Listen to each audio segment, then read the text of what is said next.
Come on, you kilobytes. Maybe we only need 40. Oh, don't you do this today now.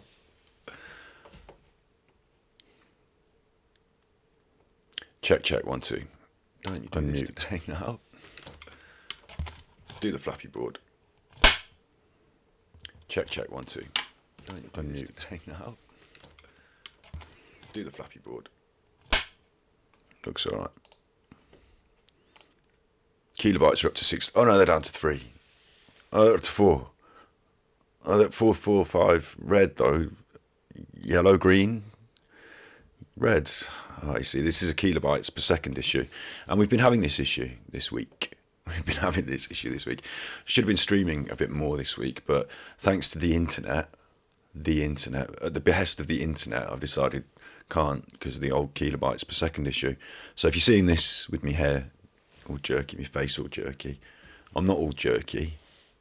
Not all jerky. It's just doing it on the old screen. Something to do with the upload speed, and this last week our upload speed from here to you in the internet has been really poor. I've been checking it on speed checker all the time. There was once at the weekend where I thought, oh, this internet speed's actually back up to normal now. It's back up to the old 20 kbps, kb/s. It's back up anyway at the weekend. So I needed that time to upload as many videos to the new channel as possible. So we're going to crack on with Mental Health Monday. This is Mental Health Monday. I'll do the Mental Health Monday introduction in a minute. We're 2 minutes away from Mental Health Monday. I was going to do some little random chatting at the start just to make sure that everything was working. Let's pop you out in chat. Let's pop you out. Boom. Good jerky. This will be a herky-jerky one, yeah. A nice herky-jerky mental health session. Oh dear.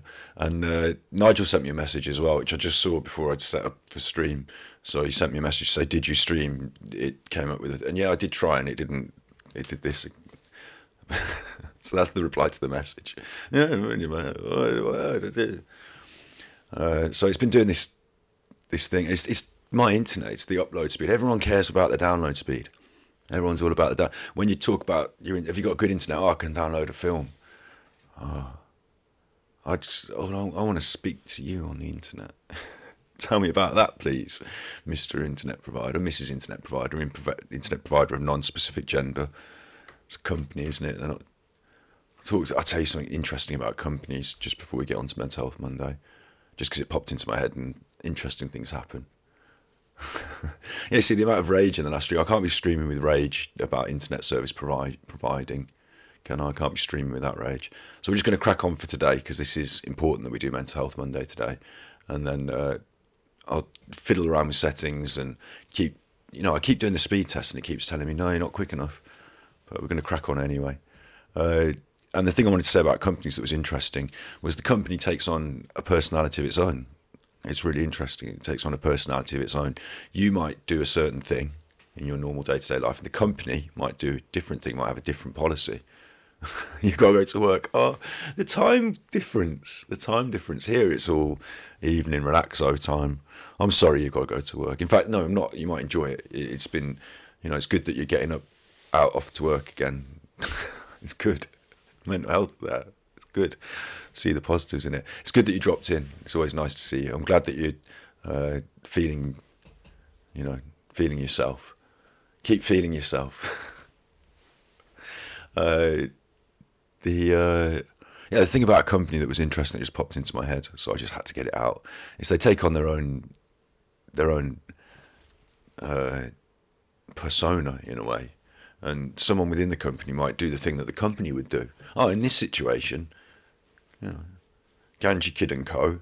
think this is the correct thing to do. My personal feelings might be slightly different, but I'll do what the company. This is what the company does. And when everyone starts doing that, eventually the company makes these decisions, has these ideas, this mind of its own, and no one can take responsibility. No one has to, because it's the company doing it, not me and my personal feelings. It's really interesting, that. Really interesting. No, that's not anything to do with anything we're doing today.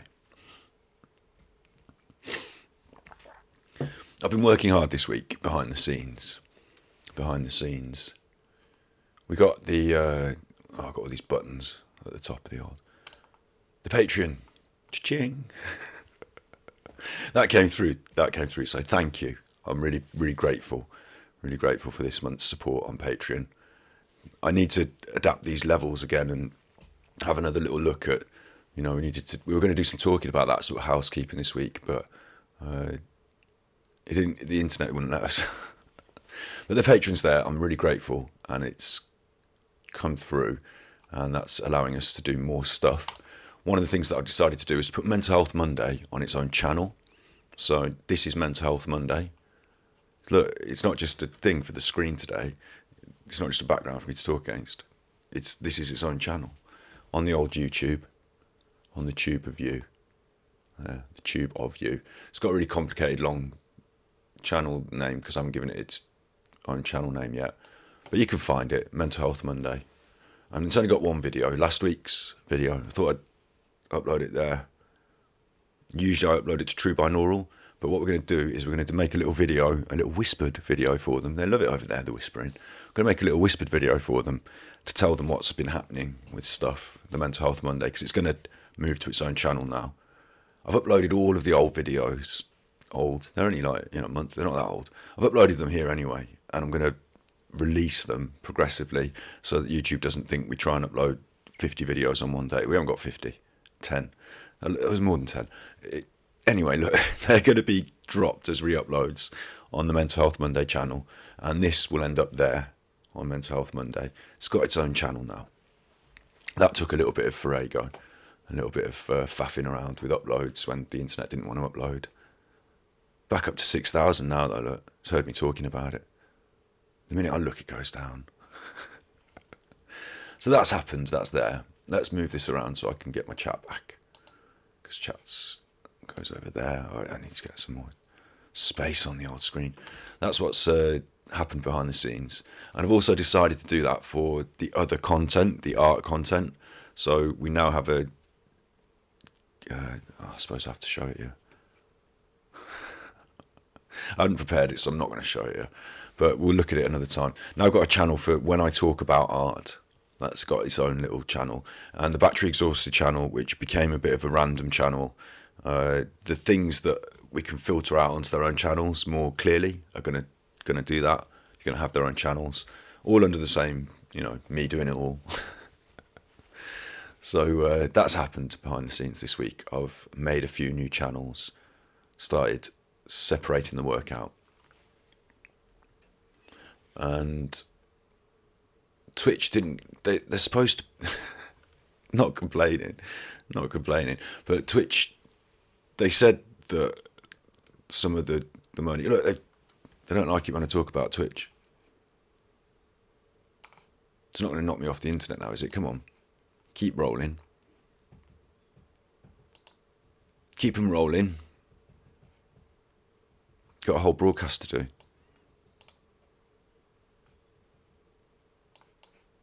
Where am I? Pause, unpause. I'm back. I'm talking. I could see my little face, stutter stepping out down there in the little window. What was I saying? Yeah, Twitch. They probably. I did it again. I said their name and it chuffed me off. Come back. I'm back. I'm still running, right? So I won't say their name again, but I don't know what the system is, but it looks like they think they've put your support through to me without having put it through to me. So I'm going to say thank you for it. I'm going to say thank you for that as well, for last month's, support. But Twitch haven't given me that yet. So we'll take that up with Twitch later on, and hopefully that'll all get, hopefully it'll just be a stutter step in their system. I don't know what it is, but they're like, oh, you got your last, haven't you? Oh, no, I haven't. We'll see. Twitch, I'm not an expert on those things, but the main thing is that the Patreon, they give me 80%, mainly 90%. Majority of your support on Patreon comes directly to me. Twitch take their chunk, don't they? They take their half or whatever. So I'm really grateful for it, and so is Twitch. But over here, it's just all me. Right, and with that, we've done a new channel We're going to space out the content onto its own channels on the YouTube channels. That's going to become more clear in the coming weeks. Another bit of housekeeping was making a little video for Mental Health Monday, like a little, you know what I mean, your little introduction video, what it is, what we do, and doing that in a whisper as well for True Binaural. So that's going to happen this week. I'll maybe do a little bit of that at the end of this. But really, what we're doing today, get on with it. Get on with it. Mindful eating. That's what we're doing today. That's what we're doing today. A nice bit of mindful eating. I'm not actually going to be eating stuff, you know, on camera, as much as that has grown as its own, that's grown, hasn't it, as its own thing on the internet. I'm not disparaging of that, you know. Some people like watching other people eat. I find it a little distasteful to force other people to watch me eat, so that's not going to happen. But we are going to talk about mindful eating. Let's get on with it. Let's get on with it. Do you want me to do the little introduction? Do you want me to do a little introduction? Hi, you're with Scott. This is Mental Health Monday. It's midnight. It's always midnight. This is your right ear and your left ear. They won't know what that is on Mental Health Monday, will they? They won't know anything about your right ear and your left ear, and your they will, because it's you. You know about it. You know about it. So today, mindful eating. We talked about mindfulness in a previous broadcast. So if you'd like to check the previous broadcasts and have a look at that, then you can have a look at that. There's your little plug. There's your get started plug. And the first thing I should always say, let's bring this one up. If you're coming to Mental Health Monday and you think, what's this guy jaffing on about? Why is he laughing? Mental health is serious. Why is he making jokes? I feel bad. I'm looking for some support. You can come here and talk to us in chat. We're always ready to ditch what we're doing, and you know, is it gonna roll for me? Thank you, rolling. We're always ready to ditch. Oh, the kilobytes are going really low. We're just going to push on. I'm going to pretend like it's working the whole time, and if it's not, it doesn't, and whatever. You know, I'm going to do an hour on this. This is important. So if you ever feel like you want to talk about anything, just come and do it. We'll put down mindful eating and we'll talk about it next time. You know, easy. So we're here, but also the Samaritans. If you're feeling at crisis point, call the Samaritans. They do a good job. Even if you're worried about X, Y, Z, and you think it's something that you just want to talk it over with someone, there's a phone line you can call. They're strangers in a good way. They're not going to judge you. They're just going to listen to you, help support you. So that's a good actionable thing, resource there, the Samaritans. So mindful eating. Have a little sip of my tea. Mindful eating places awareness on the menu. I've started with this is a website called Headspace. They do sell a mindfulness program. I'm not promoting it. They've just got a really nice, interesting website, and I thought, you know, why not use something a bit different this week? Mindful eating places awareness on the menu. See what they've done there? See what they've done there? Puts. Can't keep moving my windows around. Chat's hiding behind one of these windows now. Where's that gone? There it is. Just close a few windows, shuffle a few things round, get the chat up because it's important. Got that there. Mindful eating. Mindful eating places awareness on the menu. Wherever, whenever, and wherever we eat. As well as making us watchful about what we eat, it aims to transform our relationship with food by focusing on the how and the why of eating, encouraging a more holistic, whole body point of view. Ultimately, this means we have a better chance of understanding which foods nourish us, and which foods help us, what foods help us stay healthy. I'd say which. It's not really a grammar lesson. Which foods help us stay healthy, while also encouraging a deeper appreciation of every meal, every mouthful, and every ingredient. That sounds good. That sounds good. Start your free trial. Well, you can do that for free by eating. So don't worry about their free trial. We'll talk about it today, and you'll be able to do it without clicking on anything. Engage the senses. When was the last time you truly paid attention to what you were eating? Excuse me. Let's just shuffle it over there. Shuffle that. So now you can read it as well. It gets annoying if you've read something and the person reading it is reading it slower, doesn't it? And in the time that I'm talking, you're probably reading it. Well, you're naughty. You're naughty, aren't you? You stop that. I'm doing the reading around here. You just sit back and relax. You don't have to. You can look at that little picture. Don't you start looking at the words. Don't you start assimilating those words into context in your mind. Don't you start using your brain to process the different meanings and, select from an array of different emotive feelings and meanings and ascribe them to those words in your mind very quickly. Don't do that. You're doing it. I know you're doing it. I know you're doing it. I'll turn it off. I can turn it off, look. I can turn it off. There you go. There's nothing wrong with your screen. That's just I've turned it off. That's what you get. That's what you get for being naughty. Everyone else. None of you, not you. Yours is turned off. Everyone else. We're gonna. No, come on. Look, I'll go back to yours. All right, now I'll turn yours on.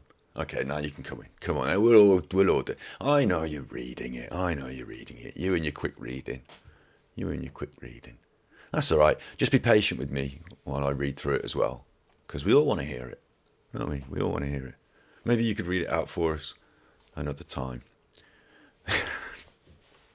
Engage the senses. When was the last time you truly paid attention to what you're eating? I know I've read this bit before. I know. Yeah, you were there. I remember. We were both there. I remember. I just thought I'd start from the start again because it makes more sense, doesn't it? I can't just keep chopping in and out, can I? Let's do it. All right. When was the last time you truly paid attention to what you were eating? I did it differently that time, didn't I? Did you like that? I did it differently. This time I said you.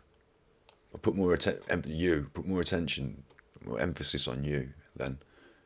When was the last time you truly paid attention to what you were eating? This time I gave it a head nod. You might not have been able to see it with the herky-jerky internet. When was the last time you truly paid attention to what you were eating? I've done it how many times now? We should have been counting. Shouldn't we? If you knew it was going to be like this, you'd have never tuned in. When you truly savoured the experience of food, hang on, don't go anywhere. You stay right here. You might think you've read through it. You might think you can click on Headspace on your own and jump ahead. But the rest of us rely on you to help us through it. So often we eat on autopilot. I see I just went in the middle there. It didn't make so much sense, did it? Let me go from the start. When was the last time you truly paid attention to what you were eating? When you truly savoured the experience of food? Often we eat on autopilot, chowing down a meal while our attention is on the TV or the screen of our devices. Hello. Or a book or a daydream. These are the options here at the bottom there. You can pay attention to the TV while you're eating, choff, choff, choff, chow, chow, chow. You could pay attention to the screen of your device, which includes your TV, that's a device. Or a book, that's stretching it. Not allowed to bring books to the table. Oh yeah, so, I mean, manners is not universal, is it? Table manners, they're not universal. So, it's cultural. Not allowed to bring books to the table in my house. You might not be eating at the table, mightn't you? You might be sat in front of the TV. In that case, you wouldn't be reading a book. For the young people, books are... I haven't even got one in the room. How embarrassing that I haven't even got one in the room. I've got a little magazine. It's like a magazine. You can imagine... This is just adverts. They put this through the letterbox, and it's just adverts for different businesses. So that's what books will be like in the future. That's what they are now. That's not a book. Sorry, but for the young people, they do that, don't they? When they talk about a cassette tape or a VHS, they say for the young people, and I think to myself, no. That was what it was like when I was growing up. I'm a young people.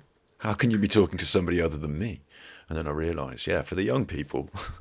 But just because you didn't grow up with it, like as your standard medium of audio connect. You know, just because that wasn't the only way you listen to your music. Books were around before the internet and stuff. We don't explain books, do we? I did, but maybe we don't need to explain tapes and vinyl, and I don't know. Maybe we do. I don't know. This is Mental Health Monday. Have you been off in a daydream? Have you been on autopilot listening to me chamble? Because this is the thing. When you're eating, are you truly savouring the experience? That's the question that we're asking. Are you on autopilot, just chopping away? Mindfulness invites us to remove those distractions and sit. I'll move it over so you can see. Don't move me. Move the big. There you go. Look. Uninterrupted is the word I stumbled over there. Uninterrupted. Interrupted myself with a distraction because I couldn't read the effing cheffing word. Mindfulness invites us to remove those distractions and sit uninterrupted with our food and fellow diners. It's all right to be interrupting all the time. This is a bit of escapism for me. Taking your mind off things. So, it's all right for me to keep doing that.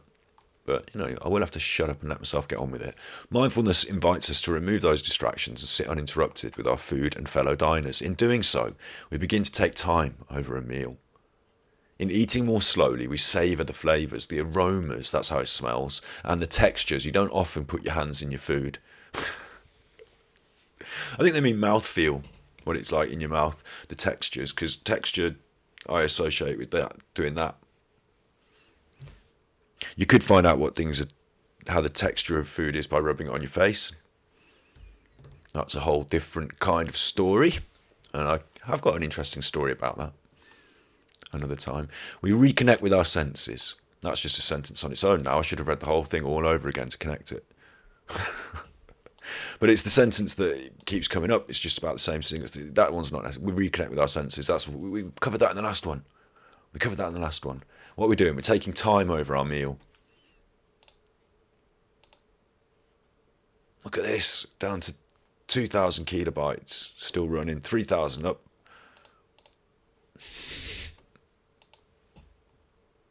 The effing cheffing internet.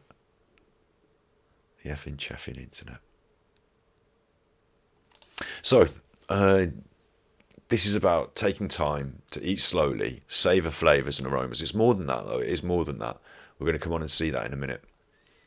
Once we bring our attention to the entire experience of eating, we stop getting lost in the thinking mind and become less caught up in any complicated emotions we might have around food. So this is important. I'm going to take it back a step because I missed an important bit as well. Let's be real. This has...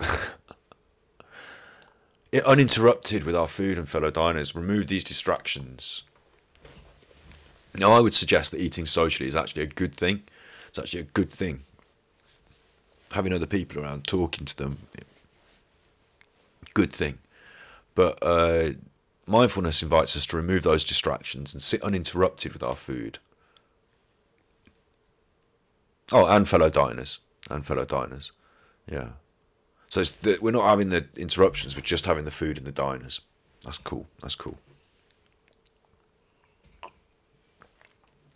But that's the first key point. We're focusing on the actual experience of having the meal. We're not eating the meal at the same time as doing X, Y, Z. We're not on the way to the thing and we're chuffing this down. We're not writing our dissertation and eating the kilobytes. I shouldn't look at the picture down at the bottom because it keeps pausing.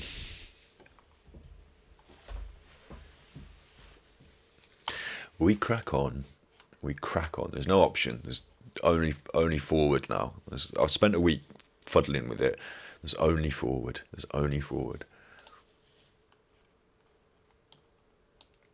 Next. Once we bring our attention to the entire experience of eating, we stop getting lost in the thinking mind and caught up in any complicated emotions we might have around food. That's interesting, isn't it? Complicated emotion, because we talked about eating disorders before, and I was worried that doing this Mental Health Monday talking about eating disorders and then bringing up mindful eating might actually, thinking about what you're eating, when you're eating it, that might provoke unintentionally some sort of eat. I shouldn't pause like that because otherwise you won't know if it's just the internet or if it's me pausing. Yeah, it might provoke unintentionally some sort of eating disorder response in people. I don't want to do that. So I was careful to review this before we had a good look at it. And it's not bad, it's good. It can help with eating disorders, so that's cool. Because if you've got complicated emotions tied up around the food, the mindful practice when you're eating can actually help to dissipate them, allow them to dissipate, dissolve. Quite simply, we allow ourselves to be reacquainted with the pleasure of eating. So that's cool.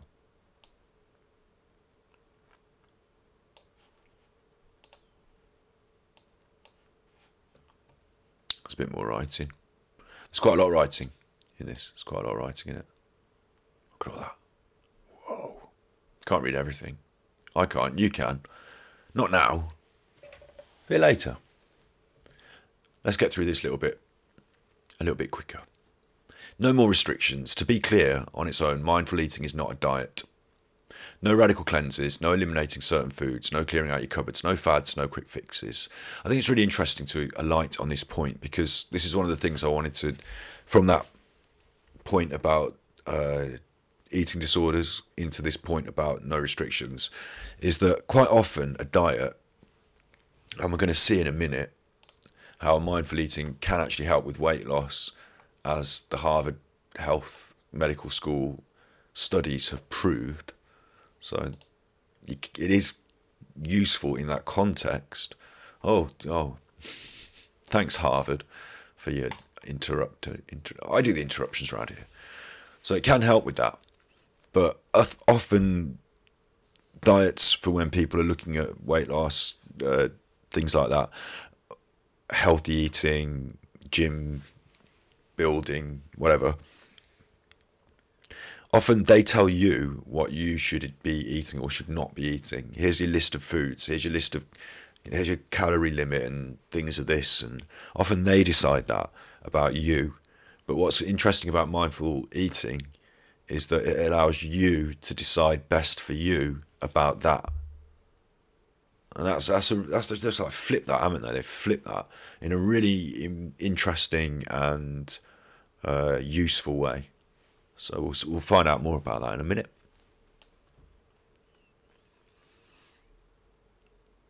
Mindful eating simply invites us to be present while cooking and eating.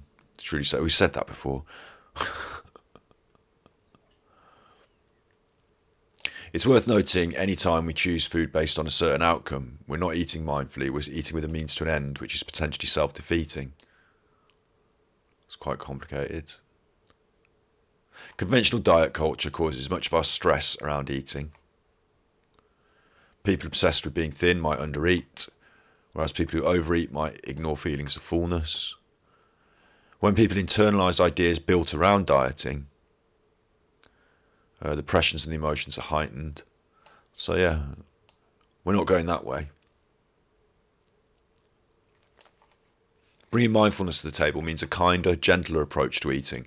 The focus isn't necessarily on changing the food we eat, it's changing our thinking about food. And I guess when, the cognitive triangle, we looked at that before, how your thoughts influence your behaviours, influence your feelings. If you change how you think about food, then you might change how you feel about it, and it might change what you actually eat. So it might work. Listen to your gut. Mine's not rumbling right now.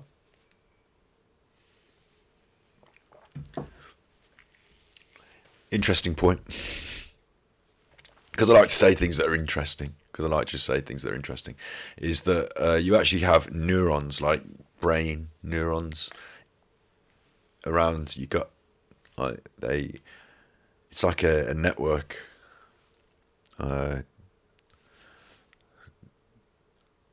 I'm not an expert scientist, but that's interesting. It's interesting.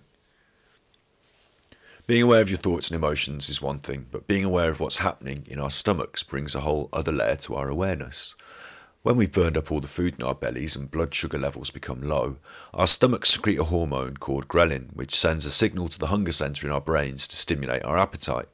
Conversely, when we're full, fat tissues secrete a hormone called leptin, which signals the brain that we're full. I said I wasn't a science. Now I'm not. Whoa, that sounded really like scientific. Well done. Yeah, ghrelin and leptin. The problem, most scientists agree, and do I agree? I agree. I'm not a scientist. Dishwashers live longer with... Don't know why the hood makes a difference. But scientists agree. But they do, in reality, the actual real science. I showed you a bit of it a minute ago. I looked into it to make sure it's true. Scientists agree that it takes a good 20 minutes before that message is received. Therefore, much of our overeating happens during that 20-minute window. What are they saying? They're saying that when you're hungry, you eat. That's fine. That's normal.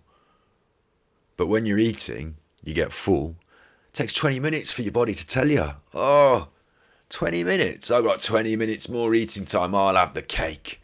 I will actually. I've got the cake right here.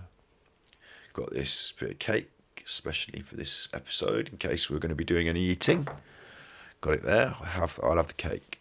And I won't know I don't want the cake because I didn't leave 20 minutes in between courses. 20 minutes. You're waiting for your 20 minutes. Wait, true. I've been waiting 20 minutes. I haven't. I haven't been out for 2 years. I'm not agoraphobic because of the COVID. Waiter, I've been waiting 20 minutes for my entrees, for my mains. I don't know what I'm waiting for. I'm waiting 20 minutes to make sure I know I'm not hungry before I order any more cake. That's what I'm waiting for. That's the thing you want to take from that. Listen to your gut.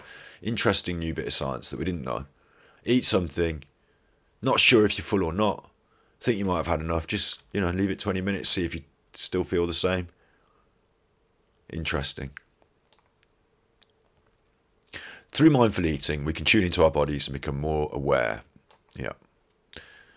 We can gauge when we're satisfied without waiting 20 minutes. We learn to be one step ahead of ourselves. So you don't have to do the 20-minute. You just told me I did. No, you don't. You don't. No, you'll get. Well, if you're doing your mindful eating, only if you're tuned in to when you're satiated. That's what I should have said. We tend not to recognise such cues because, as children, many of us were taught to ignore our bodies.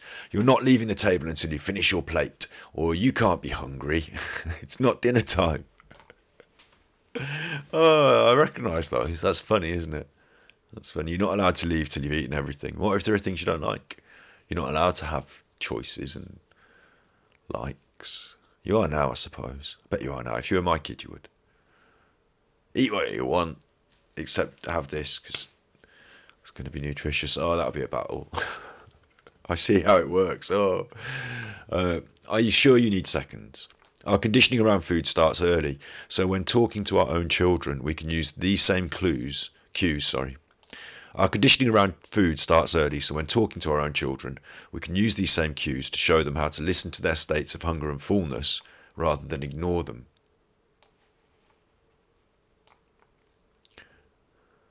Knowing what your body needs.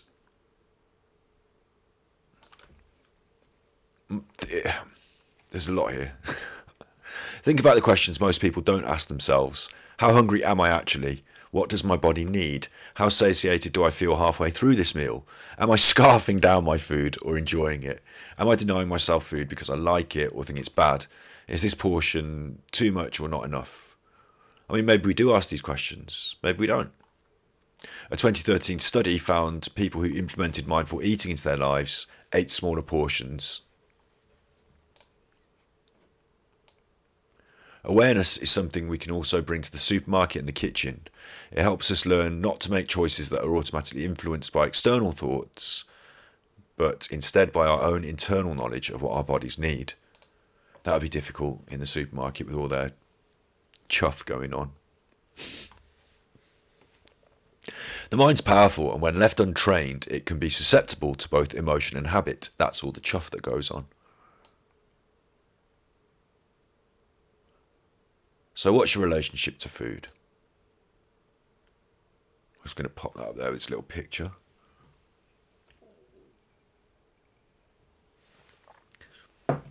Hello there, Bibs. Scarfing, is that posh scarfing? Yeah, it must be, mustn't it? They got their own word there. Scarfing. I mean, I wear a scarf. Not all the time. When it's cold. Put my scarf on when it's cold. So, yeah, scarf. I didn't realise. I mean, maybe I'm not going to check the dictionary, but I'm just going to accept that it counts. Everyone's relationship to food is different. In the same way, everyone's bodies are different. There's no one perfect way to eat. In the same way, there's no one perfect body. We each have our own genetics, metabolisms, preferences, and priorities. That's cool. It's interesting, isn't it? Like you can completely, yeah, absolutely, we're all different. But then we're all similar in enough ways to make it meaningful that we're all the same in certain ways. You know, we all need to eat. Oh, don't we all knock the microphone when we're waving our hands when we're talking. You can't all see me talking because I'm only little on my face.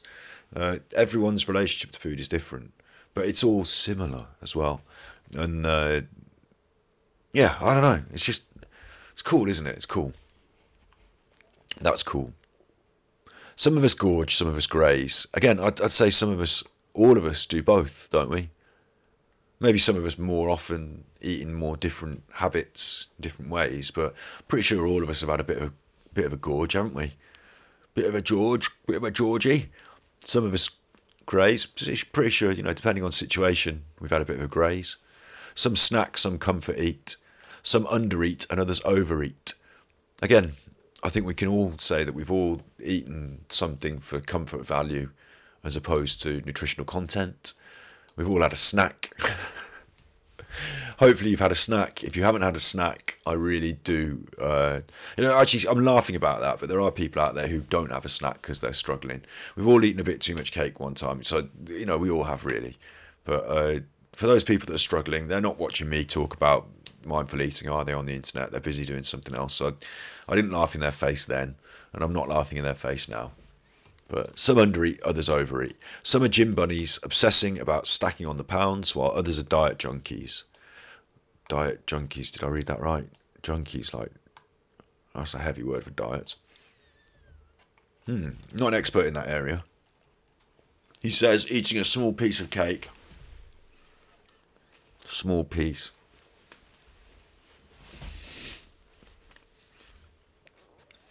Knowing who we are and being honest with ourselves helps us understand why we eat the way we do. I've got to eat this now.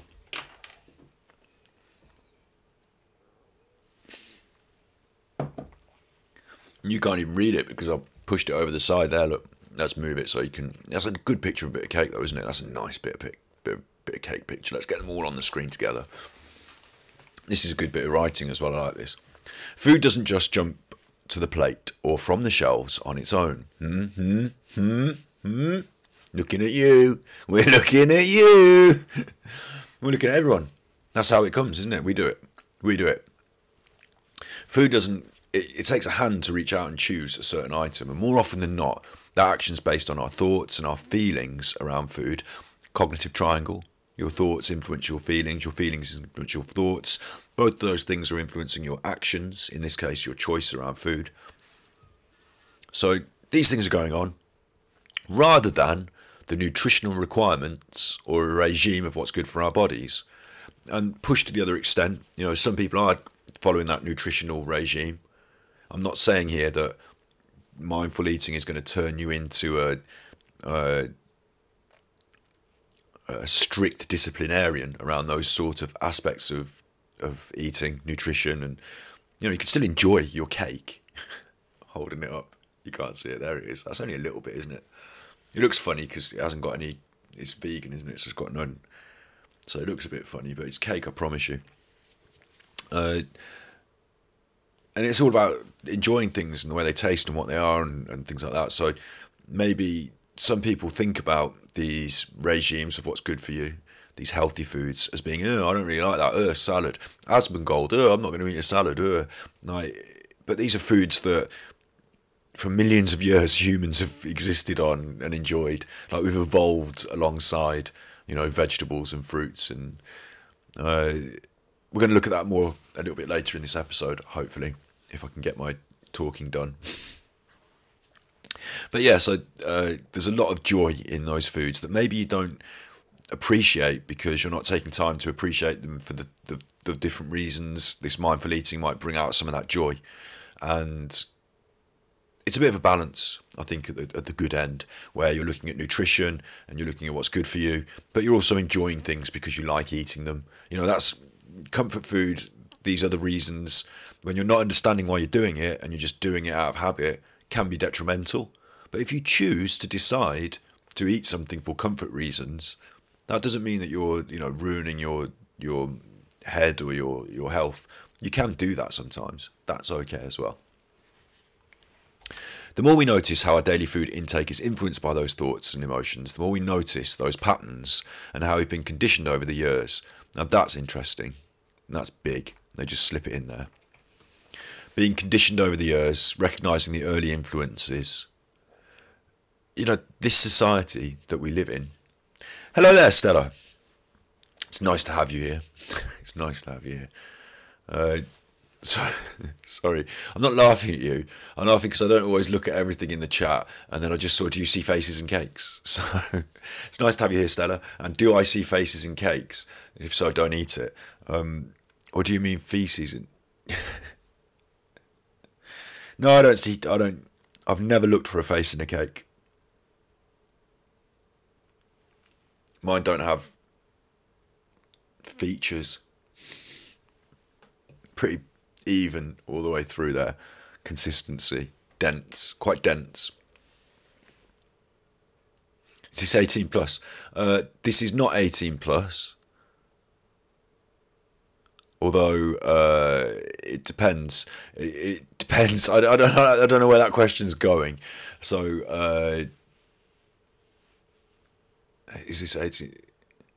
Yeah, I'm not going to do anything rude. Put it that way. I'm not going to do anything rude, and I should hope you wouldn't either. We're going to be nice to each other. Everything's going to be nice.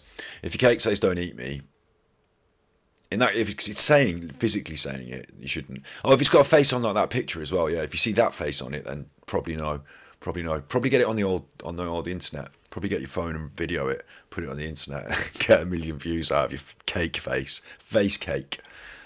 Facecake.com. You can start your, once you've got your 1 million views, then you start your .com and you put your bags out and your hats. I like the Elsa cake.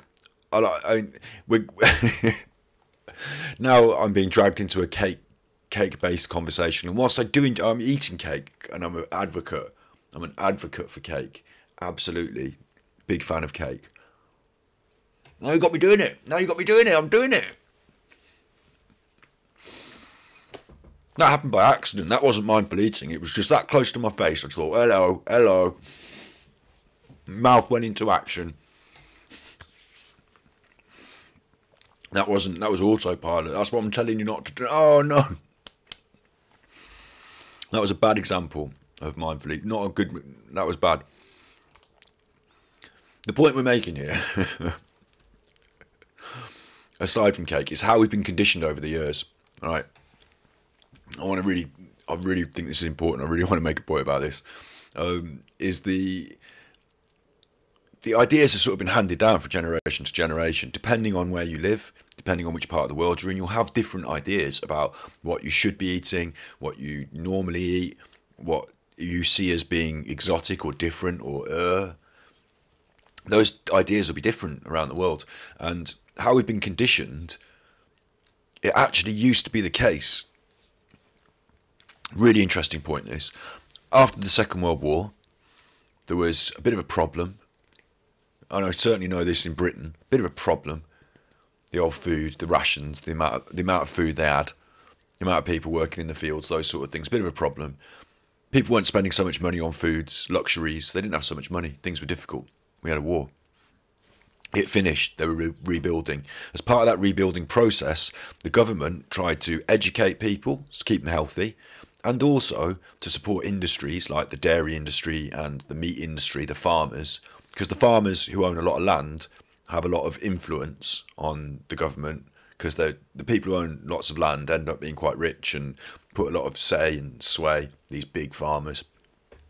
Big farm. I'm not talking about big farm. I'm talking about farming.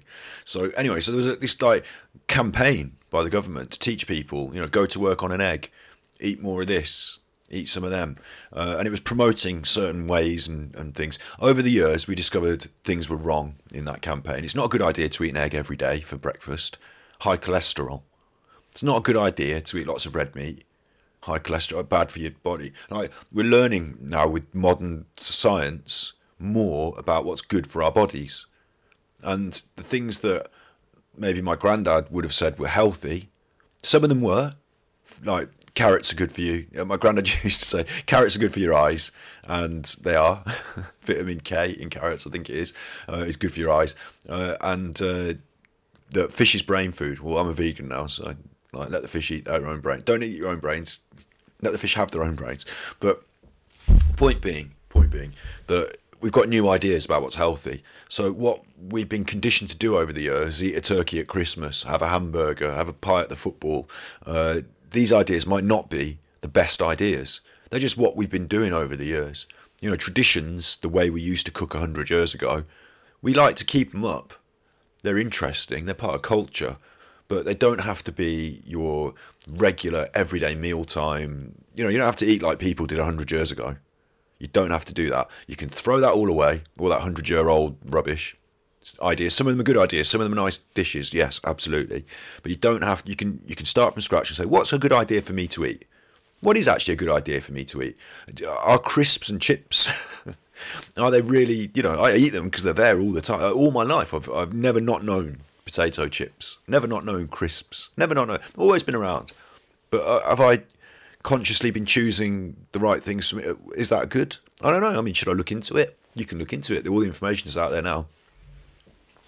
So breaking that conditioning, that's one thing. But then it's not easy, because if you're in a family and your mom's doing the cooking, your dad's doing the cooking, they're giving you what you should eat. You're not, I'm breaking the conditioning. You're not cooking that for me anymore. Oh, here's trouble. Here's trouble. It's not easy all the time to break that conditioning. Sometimes you have to be positive about it, and I'll talk about that at the end of this broadcast, hopefully, if we've got time, how to positively change that conditioning. But the more we recognise the influence, the better positioned we are to decide what to eat and when to choose to eat. And that influence is more than just this family cultural idea of your favourite local dishes or cultural dishes. It's also the culture that you live in, you go to school in, you go to work in, the Subway sandwich shop, the McDonald's. It's also that rubbish that's constantly in your face, on your phone, giving you the adverts, in your house, on the telly, giving you the adverts. It's constantly been piped into your brain, all that rubbish. They're doing it because they want to make money, and they think that the easy way to make money from them is to use something quite cheap and sell it for quite a lot, and churn it out. So your soda from your fast food restaurant, like Asmongold loves, bless him, that's just very cheap to them. It's very cheap rubbish to them. Sugar water, very cheap rubbish, but they make a lot of money. In America, you can get huge. I mean, you've seen how much soda you can get for your money in America. That's how cheap rubbishy it is to them. They're just chuffing it out. They're still making money on the chuffer. And the other stuff, the other food that you get in your fast food restaurants, they've not thought about what's best for you to eat. They've thought about what's best to make them money. So that's part of this conditioning culture that's going on. And luckily, there are other voices now that can be heard in different ways. It's not just about who's got the most money these days. It's important now for society to not destroy their people. So they've started to tell you more about things that are good for you and why they're good for you. That's happening. So that's good. So what we eat is our business and our business alone. Keep your nose out of my dinner. I don't think that. I don't think that's entirely true. I think we can share ideas, I think we could share ideas. And I think how should I put this? If I'm eating something that's detrimental to me and my health, I would expect you to come over and knock it out. Don't eat that hot dog, it's got poison on it. Thanks. It might seem like, what the fuck are you doing? That's my hot dog on the floor. It had poison in it. So maybe that. But also, you know, on a slightly less level, mate, your hot dog is bad for you. Eat it if you want. It's up to you. I'm not going to knock it out of your mouth, but maybe, you know, I don't know.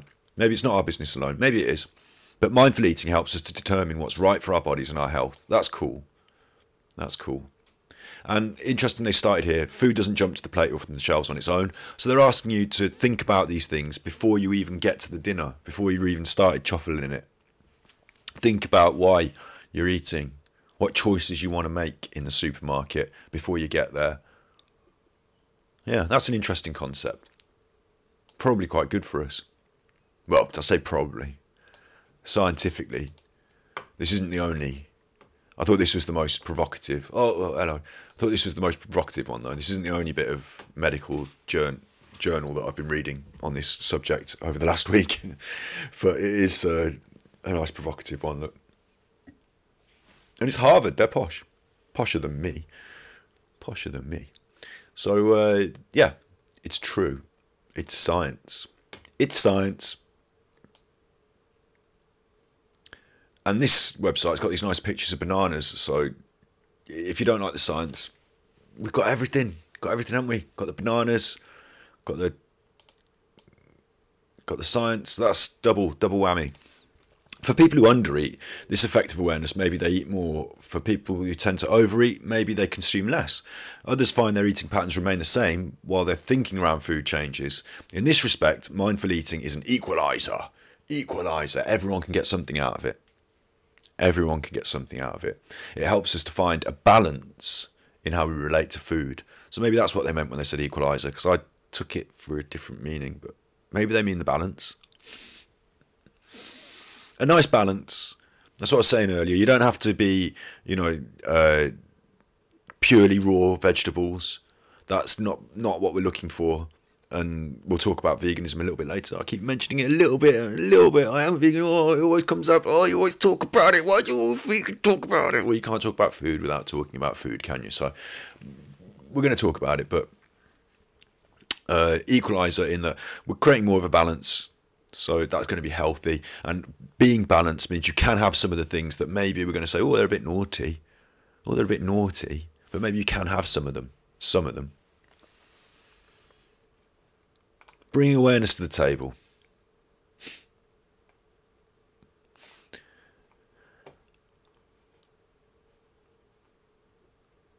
Oh, go on then, I'll read it. What do you think? Should I read it? It's quite a lot. The first bit, so I've read this before, so I don't know which bits are most pertinent for you, but I've read it before. Mindfulness inserts a pause to help us be aware of our own decision making. We kind of have covered that before. And only when we stop to notice this chain of events can we change our behaviour or thinking about food. So you have to do it a little bit earlier than once you've started cutting up the food. Once you've sat down and looked at the menu, they're asking you to start thinking a little bit before that. With observational awareness, we're more likely to see how reactive or impulsive we are at times. And they talk about the restaurant menu and planning your grocery list, which is kind of what we just talked about. Imagine what it'd be like to be no longer led by our inner dialogue around food. Imagine instead we have a more balanced, carefree attitude, freed from the shackles of poor eating habits.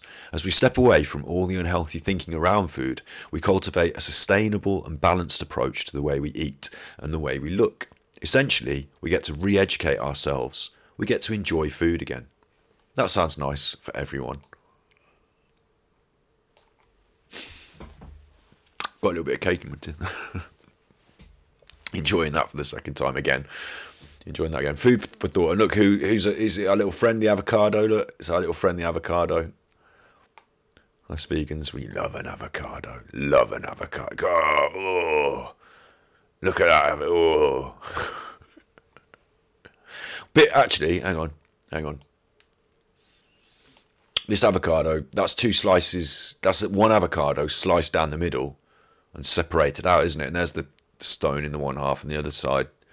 Sandstone. I mean, if you did slice now, the eyes would be on the outside. I'm not expecting two halves in the middle. That's separate. They'd be like Siamese twins, wouldn't they, if I hadn't interjected? And lucky you've cut them in down the exact right plane, or were they sandwich looking at each other. That doesn't make sense. It doesn't make sense. If you want to stick little eyes and face on, you're going to have to just rethink this one. And now that I've thought about that, going back up, what's happening with Mr. Cake here? Mrs. Cake. Cake of non-specific gender. I mean, it's got a shorty haircut and some sparkles. It could, there's no gender definition there. Why did I ascribe male characteristics to it? Because of the patriarchy. Because I've been conditioned by the patriarchy all my life. And I'm trying to break out of it. I'm trying. So look, this is the cake. And the cake's got a face. But that's a slice of cake. And now its face has been revealed. Hath been revealed. Did the cake entire not have face? Was the slice inside the cake the whole time? It's blowing my mind. I don't think it makes sense. They're just root vegetables. They've got faces. That makes sense. That's a root vegetable with a face. They have got legs. This has got legs and it's holding an onion. So we must assume that's a person because they're holding an onion, and to scale, if they were a root vegetable, the onion would be the same size as them. So that's a person. That gives us a general, person, head, body, legs, arms. Yep, person. So that is possibly a person, more likely a root vegetable. But this one's got arms, you see, and legs. There they are in the middle of, I'm giving them the benefit of calling them a root vegetable. But if it was on South Park, it may look like a different character. But root vegetable, we'll go with root vegetable. The others are root vegetables, clearly. Look, that one on top is a little turnip, isn't it? And then you've got a little butternut squash in the bottom right corner. And I'd say maybe a carrot, top left, snub carrot. Right, they're root vegetables. We'll go with root vegetables. Cake. Slice of. That's where the problem starts, is the slice of cake. It's got a face. The whole cake needed to have a face.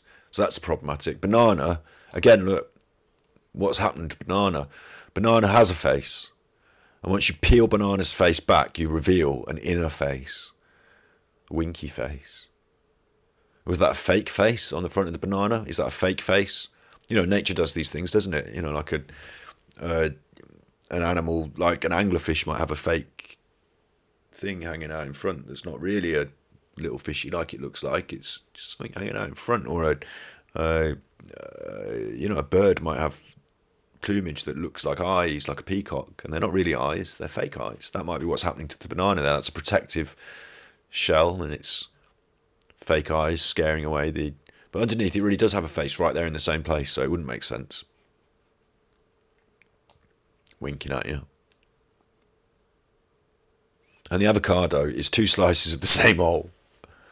Both of them happy. Happy about the enforced separation. Just going to quickly run down. Oh, we'll save the others until we get there. So that's the faces of the fruits and the inconsistency.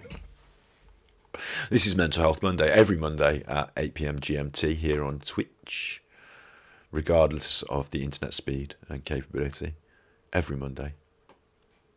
How often do you think about food on any given day? You might travel by a fruit stand on your commute, for example, or perhaps at mid-morning your attention switches to what you're going to have for lunch.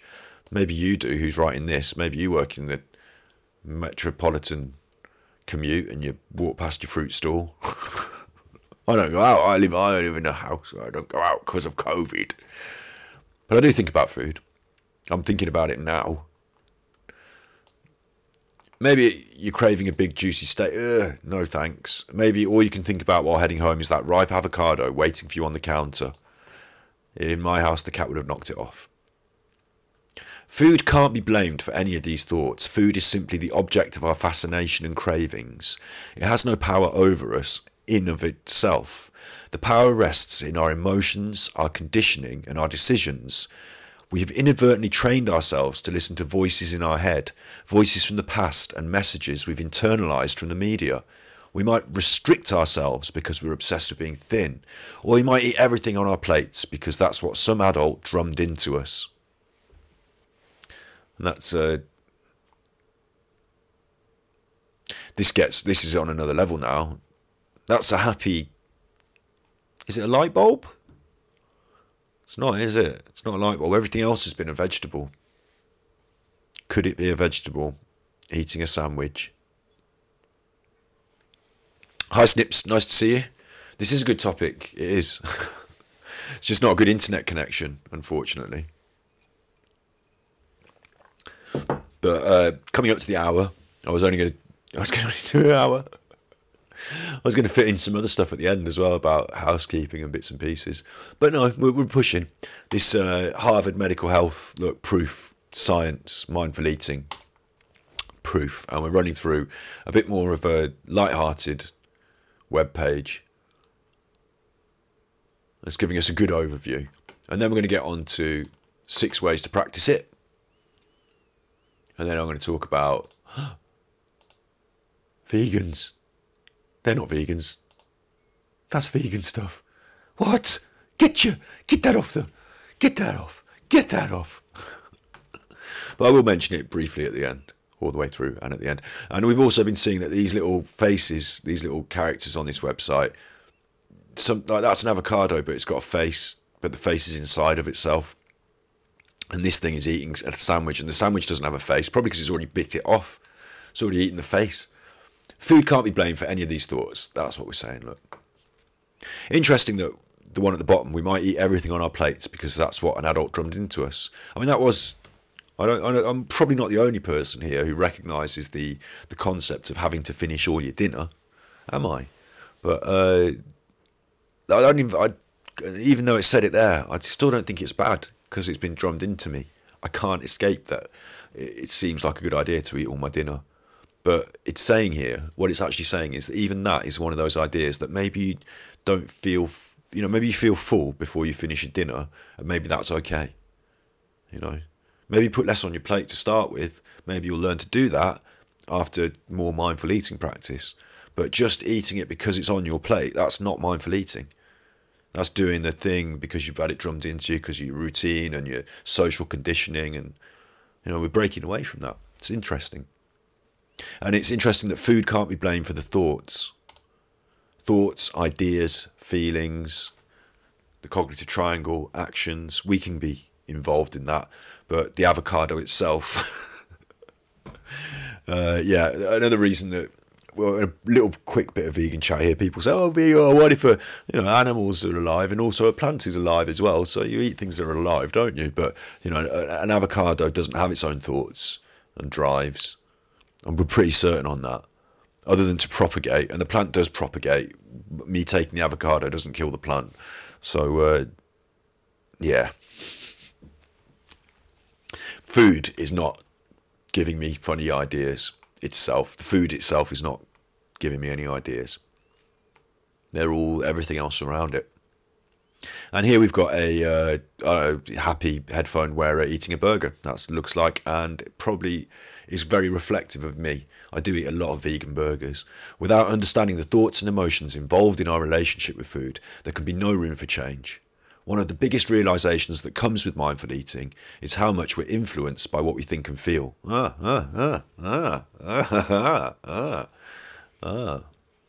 Is ethical eating tied to mindful eating? Yes. I'm going to say bang yes.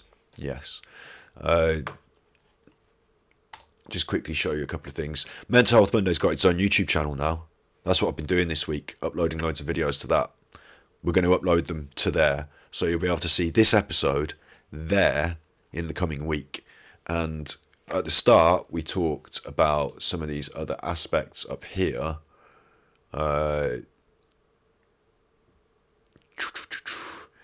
about choosing why we eat what we eat. And the food doesn't jump on the plate there, that one with the cake, about the why we choose food and our choices and the reasons we make the choices. So absolutely, yes, ethical eating comes into that. Mindfully choosing foods for ethical reasons is a good idea. It's not a bad idea at all. It's not exactly mindful eating in terms of listening to what your body is telling you in terms of, and it's okay. 2 points here. It's not just saying what's my body telling me. mindfully taking that on board, going and doing it, you're allowed to make these other choices as well. What's good for the world? Absolutely, absolutely. And the other point I was going to make was that we say about listening to our bodies. If it was just listening to my body, I'd have no idea what to eat, because all my body can tell me is hungry and sick. If I eat the wrong thing, my body's not going to give me a detailed breakdown and printout of what nutritional value I was lacking. If I'm chewing down on cat litter, my body's not going to alert me that my concentration of cat poopies is increasing at a rapid rate. Like there's no way of listening to your body in that sense. But what we can understand now through science is how different things work in our bodies. You can learn about that and then use that information to analyze how you feel and say which of these things might be doing this, might be doing that. Maybe if I have some more of this, I've eaten a lot of that this week and I feel this. You can start to get a good judgment going in that sense. So it's not just about listening to your body, it's also about listening to sensible ideas, sensible facts that we can check and cross-reference, science, health, biology, those sort of things. And that also includes ethical ideas as well, because they're ideas that are important. If you don't think about the sustainability of the world, then you might not have a world to do any eating in. So it's quite cool to be doing that. Yeah. And it's not the food's fault, but it's also not your fault, is what we found out here. It's the fault of everyone else around you and your parents. Blame your parents for everything. It's their fault. They made me eat my spaghetti. I wasn't even hungry. I was hungry. I did eat all my spaghetti. So, without understanding our thoughts, we haven't got much chance. One of the biggest realizations that comes is how much we're influenced by what we think and feel. Food is fuel. We need it to live. Once we get a handle on our thoughts and emotions around food, we weaken its hold over us and learn not to judge ourselves so harshly. We realise that much of our behaviour is mind over matter, and we can get to a place where food isn't such a great source of stress. That's nice. Got a couple of stories about this. So I like your Garfield picture. It makes me think of food every time, Garfield and his lasagna. A couple of interesting points about mind over matter and food. One, when I was a kid, I went round my friend's house and we had beans on toast. I don't like beans. I do now. I'll eat them now. When I was that kid, though, that little kid, didn't like the beans. But I was also quite a shy kid, and so I didn't want to say I don't like beans. And everyone else was eating them, and I didn't want to leave them just not eat them. That's rude. So I just ate all the beans on toast, all of it, and it wasn't that bad. It wasn't hurting me. I wasn't like, it was just a bit, So it was the consistency, the texture of the baked bean, the texture, that soft texture. I didn't like that. Beans on toast. Yeah, beans on toast is a consistent, regular British meal. That's like a normal tea time. Couple of bits of toast, tin of beans on toast. You have beans on toast. It's normal, so normal, but not for me. Didn't like it. But point being, working around to this, it was mind over matter. I could eat it. It was food. It wasn't my favourite food, but it wasn't so horrible it's going to, make me ill. In fact, it's quite good food, quite nutritious food. So I just put my feelings and things aside and got on with the job of eating it and did so. And, sometimes things in life aren't that easy to do, aren't that enjoyable to do. You can still do them, can't you? Especially if they're good for you. So I got on with that and I did that. And it taught me a good lesson, which was, sometimes I can eat the foods that I'm not that particularly into if I have to. Yeah, good lesson.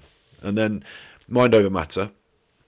I mean, maybe you've had a similar experience. Maybe you've had a food that you felt, for whatever reason, in my case, it was shyness in a social situation, but for whatever reason, you felt it's appropriate to eat this and it's not really your thing, but you've ate it anyway and it's not turned out bad. It's been okay. Maybe that's happened to you. Another one I've got is through being a student. And later on, through this COVID, not having so many things in the cupboard, not just going to the supermarket and buying whatever you feel like it, whenever you feel like it, getting hungry and looking in the cupboards and saying, well, this is what we've got, and it's not my first choice of this. I've had a tin of that in the cupboard for a while, maybe I'd better use this. Those sort of meal times have come around. And when I was a student especially as well, this was more the case when I was a student, sometimes I would just do like pasta, peas, gravy. Was there anything else in that dish? Maybe back then I used to eat meat, so a tin of tuna might have gone in there. But really simple but nutritiously valuable, simple food, and just scarfed it down. Yeah, I used to do that because it was fuel to live. And I know a lot of these gym goers have got their fuel literally like it's called gym fuel, isn't it, or whatever. Like they do the gamer fuel, don't they? The drinks, fuel. It's not enjoyable. I mean, it might be enjoyable, but it's looked at as like a engine fuel, rocket fuel for your body.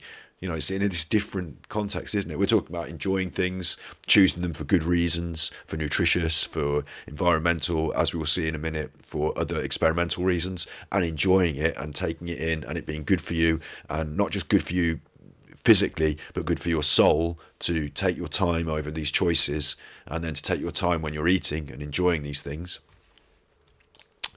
I hope I haven't completely paused then. Am I back? Enjoying these things? Yeah, no, I'm working. It's just sometimes it's stuttering, isn't it? Stuttering. Everybody stuttering. We realise it's mind over matter. And that was what I was saying, yeah. So in COVID, there have been some mind over matter moments where I've said, look, I'm just going to have to eat this. I don't want to eat this, but it's what we've got in the cupboard. And we're not going to the supermarket, and we're not getting any, treats for another week. So I'm not having any treats for a week.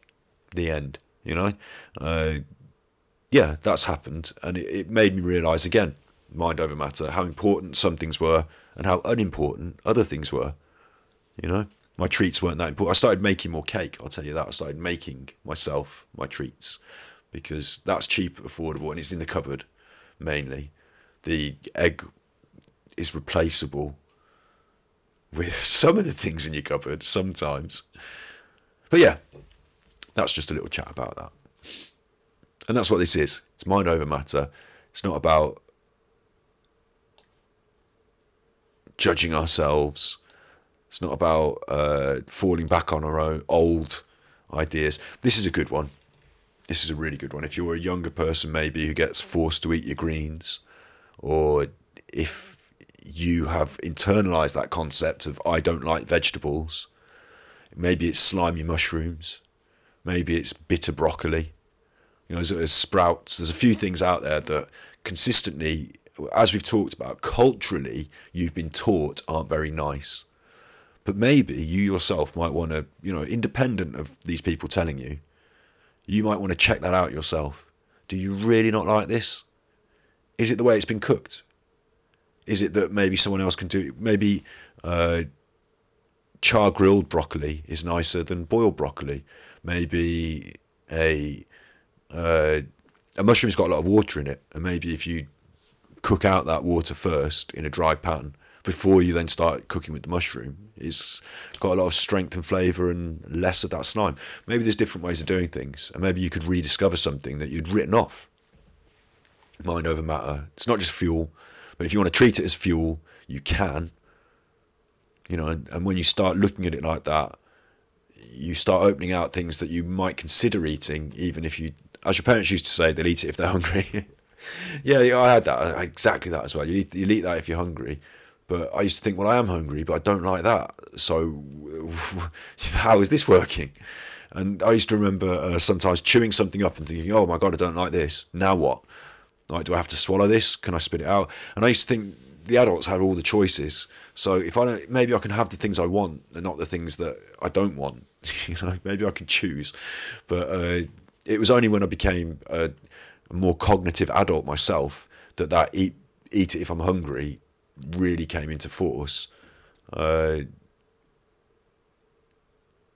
it's weird that is actually. I would have thought maybe as a child you would be more prone to just, if you are hungry, just eating if you don't. But maybe there's some sort of stubbornness in there, this illusion of choice. The adults had choice and I didn't. Something, I don't know. I'm not going to go deeply into my own psyche there, but yeah, it's interesting, isn't it? If you eat it, if you're hungry, maybe you might choose not to, even though you are. But what we're learning here is that you can, and you shouldn't judge yourself so harshly for those choices because of all these things going on around you. Yeah. It's not going to be a source of stress. It's going to be a source of enjoyment. The benefits. The benefits are, of course, subjective. You can be more healthy. They describe different ways of being more healthy. Scientific research talks about a growing body of research, and this is the one I picked out here from Harvard Medical Health, where essentially people were treated for binge eating through mindfulness. They meditated. They discovered that it reduced the binge eating. So it's there in science. It suggests that a more considered way of eating steers people away from unhealthy choices. So generally, without telling them what to eat, what we discovered in this, well, we didn't, they did, they discovered it, is that just by allowing people the time to think about it more, they made better choices. So that's pretty cool. It bothers me that we have a separate kids menu here in the US. Yeah, that's really interesting as well. When I was a kid, we went to so many places where the kids menu was... It seemed to me, I almost felt like we had the same kids menu wherever we went. I thought there was some secret chefing going on where every, like the adults had their own menu and the kids menu was the same at every restaurant, like chicken nuggets and chips, burger and chips, thing and chips. You could change the chips for a baked potato. And I was looking at the adult, I remember this really, really clearly. Sorry, fries, yeah, American fries. Chicken and chips. I remember looking at the food that adults were eating and just being like, can I have that? And then it would be like a comedy thing, like a comedic aspect of the mealtime. I look like I'm paused, but I'm not paused. I'm not paused. I'm working. A comedic aspect of the mealtime when the kids would say, "Oh, can I eat what you're eating?" And then the adults would give them a forkful, and then, "Oh, what do you think of that? Ha ha ha! That's spicy, isn't it? Ha ha! I bet you don't expect that." Or, "Do you like this? It's a sprout. Ha ha ha! That's rubbish." But I mean, I've got a vivid memory of being a kid and coming downstairs because the adults were having a dinner party. They were eating their dinner together, and I wanted to come and join in, and so they offered me vegetables as if it was like, you don't want to be here eating this, you want to be in bed, we're eating vegetables. So I ate the vegetables and was like, I'll do what I have to. But yeah, the kids menu, I completely agree. I think that needs to go. I think it needs to go. Looking at adults eating real food and then thinking to myself, why is mine made in the microwave? It was just sad. And then as I became the adult and was able to choose the things off the menu, I took so much enjoyment out of that. I appreciate that maybe some kids aren't going to like as much of the adult food. You should just put the kids menu should just be smaller portions of the adult stuff, shouldn't it? But the reason they're not liking it is, as we've seen in this mindful eating research, that it's about the conditioning. So the reason they're not liking it is because you're teaching them not to like it. So then when they grow up, they don't have as much desire for variety. And again, these ideas are not accidental. I said at the start about how post-war our government tried to educate the populace into eating more healthy. They had bad ideas about what was healthy, and they were also promoting the agenda of the farmers and the people who produced food in the country, because they had their interests at heart, not only because they're powerful donors, powerful party members of the Conservative Party, but also because it was important to get those industries going again. So we promoted eating meat, we promoted eating eggs, and we promoted milk and dairy, and it turned out those weren't very good for you. So now we're changing what we promote, and the governments are having a hard time of it because there's some very wealthy landowners who are very heavily invested in some of these ideas. So that's what's going on in politics. But yeah, smaller portions of the same food, maybe slightly, but yeah, exactly, it'd just be fine. And if you're a chef, this is another thing that used to baffle me. and we're going to come on to this with the vegan thing at the end as well. If you're a chef, then not being able to cook for a child is a deficiency in your ability as a chef, and you should be removed from your job, because children are people. Like, if you're a doctor and you don't know how to fix a child's problems, you're not a good doctor, are you? You know, children are just people. They're just people. They like to eat food, so you can cook for children just as easy. Make a couple of kids' menu ideas that are not like, you know, burger and chips thing. Because what that was doing was like saying, look, people are going to bring their kids to these places. We want to make sure the kids eat food that they like. They're not going to reject it. Say, I don't like this one. Oh, you like chicken nuggets? There you go. You can have your chicken. The parents don't have to think anymore. They can enjoy themselves. The kids get their thing. They get a little toy and a funny map, so it keeps them entertained. And we can make some money. We can make some money. It's all about making the business some money. It wasn't about the benefit for the kids. It wasn't about what's good for children. It was about how can we make some more money? How can we keep the children better behaved? How can we churn out cheaper food for more profit and get more people, more bums in seats? Yeah. But hopefully we've got different ideas now. Hopefully, you know, we can push different ideas. I appreciate as well, it's more difficult in America in ways. What I was talking about, the post-war stuff. In America, it's, you know, increased times 10, isn't it? Times a million. The farm sizes are huge. The amount of invested value in corn production, animal production, those sort of things is huge. So it's hard to change the way a society sustains itself, especially when those people don't want you to change it because they're invested in it. You know, it's hard.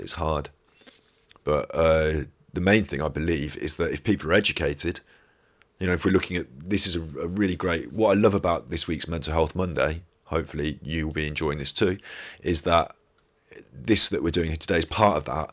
It's part of that gentle change in the world that we can all be part of. And through learning, it doesn't matter what the farmers are telling you and the government is promoting and the adverts. It doesn't matter about McDonald's is 2 for 1, you know, about their fucking McWhoopie burger. I swore. Hi Nick, it's nice to see you, nice to have you here. I was saying earlier that I replied to your message here on stream. Yes, I did try and stream, and no, it didn't work, and the settings, the kilobytes, they're up now, they're working now. I've been talking for an hour, it's got used to me, it's decided to let me go ahead. But earlier in the week I did try and it didn't work. Yeah, so the McWhoopie burger, right? Your McWhoopie burger. I got distracted and forgotten what my point was. My point was that we can learn now. We don't have to listen to McWhoopie Burger because they've got loads of money. You know, just because they're pumping through on your phone with the adverts, you don't have to listen to them. We know that's bad. We've learned that that is bad. We've learned that listening to them is bad. We've learned they don't have our best interests at heart. We've learned that they have their interests at heart. They're not even good for the planet. They're destroying the planet we live on. So they're bad for that. Naughty Whoopi Burger, right? But on the same phone that's trying to pump us adverts, we can also access the information, the true information, the real information, the science. What's good for you? What's good for the world? How can we be part of that instead? And then have a good body, healthy feeling, yummy food. We're not saying Whoopi Burger is the only kind of yummy food. Absolutely, Whoopi Burger does taste nice, doesn't it? Some people like the taste of a Whoopi Burger, but it's not the only food, right? It's not the only food. There are more other yummy foods other than Whoopi Burger, so we can have that. Absolutely, we're science on that. We're pointing our science at that. I want to make this food taste as good as it can fucking well taste. Pointing that at that. But also, I don't want to have to chop a cow's head off to have it. I don't want to have to feed a cow. We'll come on to that later, if we've got time. But the general point I'm making, yeah, you know, isn't that good? The science is going to teach people, the education. And so it doesn't matter what Mr. Farmer, Mr. Tracts of land, it doesn't matter how much money you've got, it doesn't matter how deeply, you know, invested you are in the Republican Party or the Conservative Party in the UK. It doesn't matter how much money you give to these people. You're not going to choose what I eat. You're not going to baffle me. Not in today's day and age. No way, mate. No way, mate.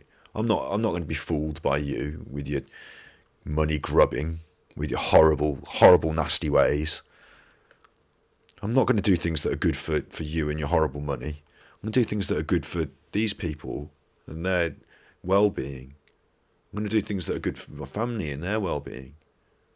And their well-being and these people, that's you I'm pointing at. You. You. Yeah. Us. Yeah, I'm going to do what's good for us. And then Mr. and Mrs. Farmer, non-denominational gender farmer, you can come as well. I'm not going to hate you on what you've done.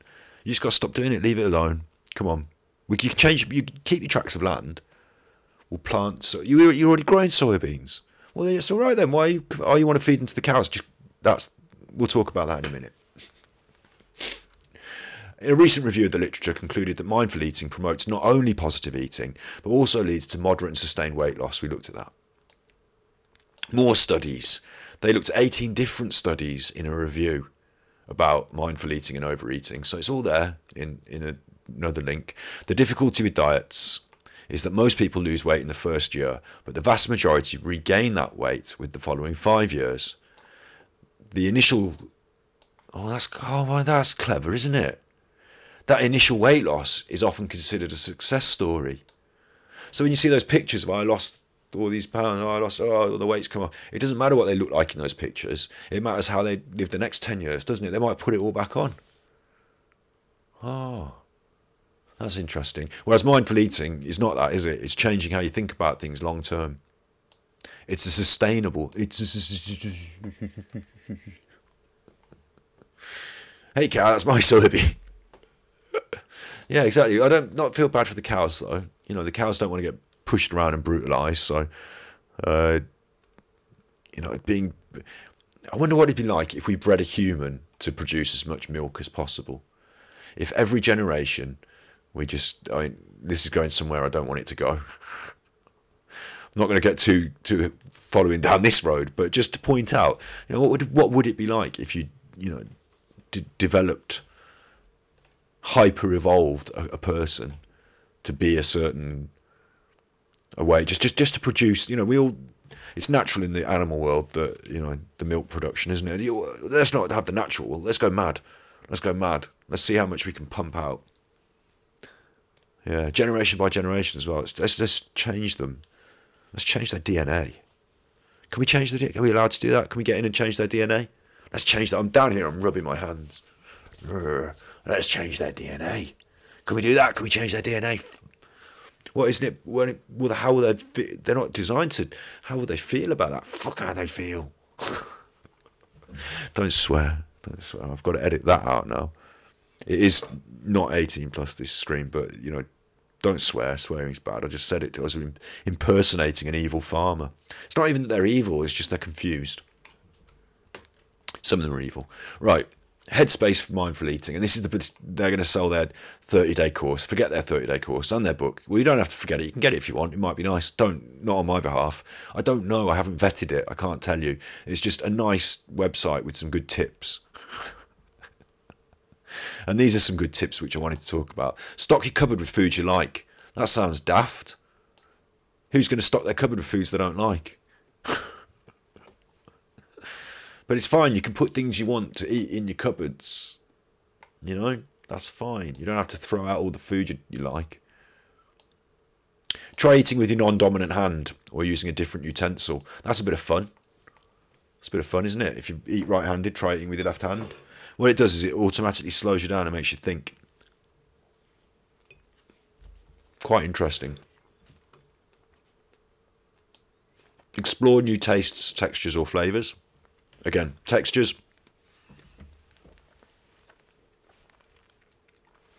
Don't be putting new food on your face. Don't be rubbing it on. Oh, how does this cake feel? This cake feels nice. Human milk. I'm not going to talk about human milk. I'm not going to talk about it. I'm not an expert. Explore the texture of your food. Yeah. Don't rub it on your face. There's the mindful eating one more time on that, because that's important. This is 6 ways to practice it. And I think we're going to run up to 2 hours, aren't we, on mindful eating? I only wanted to do an hour, and then I wanted to talk about the last thing, which I'm going to bring up.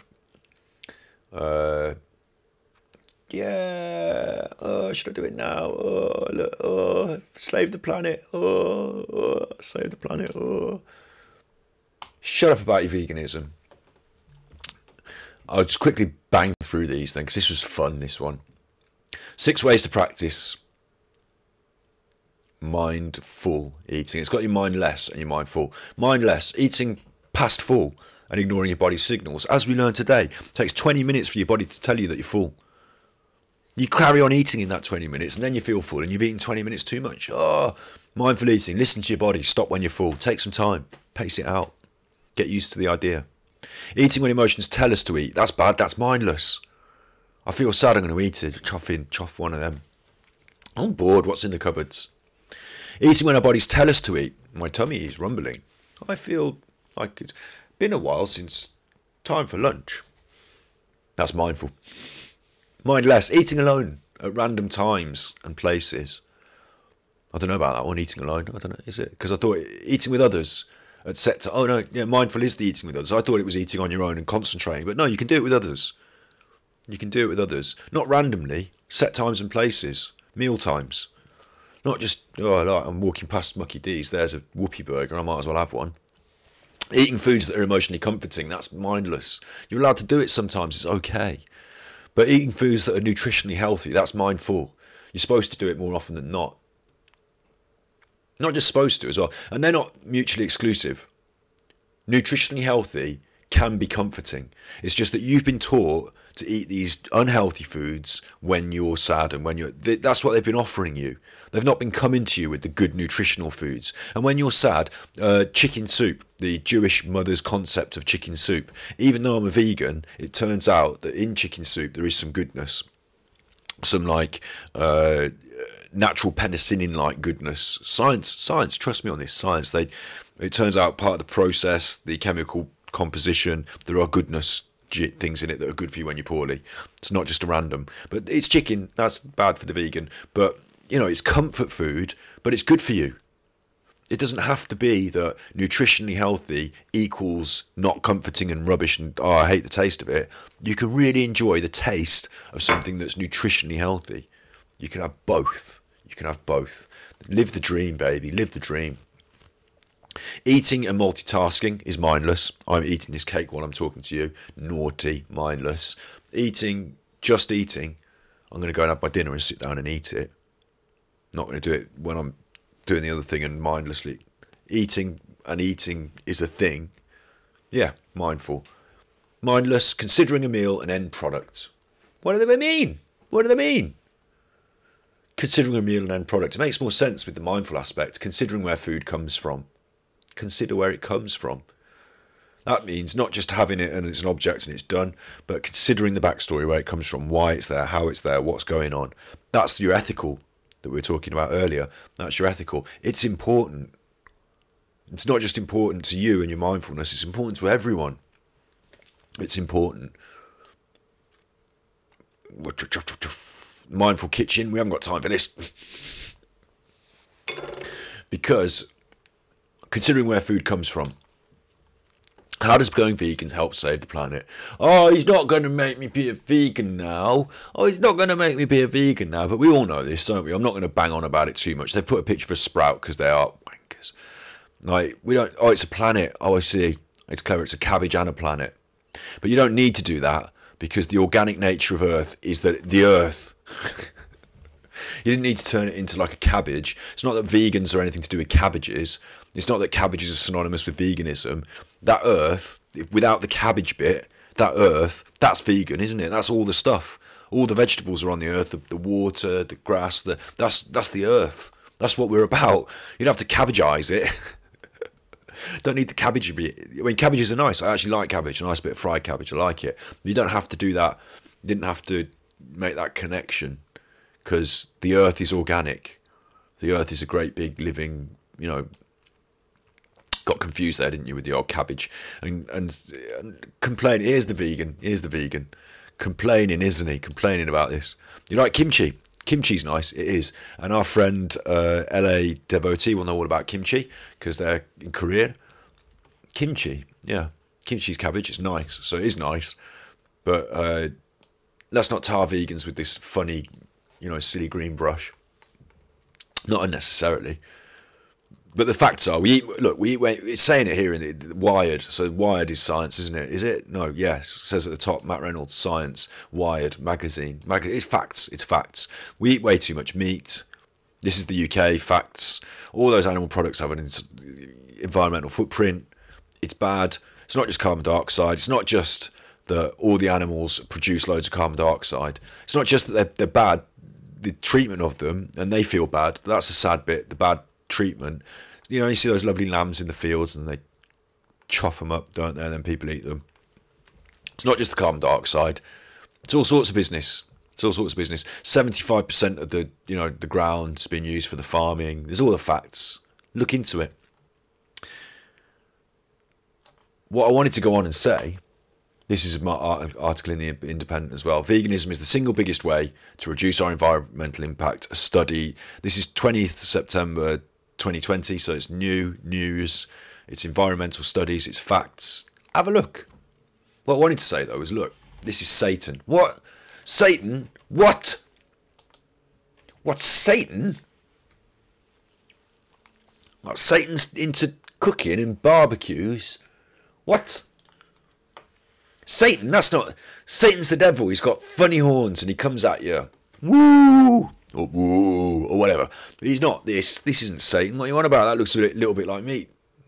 Doesn't it? A little bit. Like a meatloaf. What's going on? Masculinity is linked to bacon consumption. Exactly. Exactly. What funny cultural concepts we have. Egged on by Homer Simpson. I love it when you talk about veganism and people come up with the bacon thing. It always makes me think of Homer Simpson. Oh, bacon. Okay, fair play. You have that. You be Homer Simpson. You live in that world. Me and Satan. What this is, it's something you might not have eaten before. It is made of gluten. Some people are gluten-free. Maybe it's not that good for you and your particular choices. But my guessing is you might not be that experienced in the cooking of Satan. Yeah, it's gluten. Fair enough. But I didn't know what this was until I started on the old vegan trail. I didn't know what it was. Didn't know all the different things you could do with it. You know, been enjoying it. Sometimes it makes me feel a bit like, oh, I've had too much gluten, to be honest. Sometimes that does happen.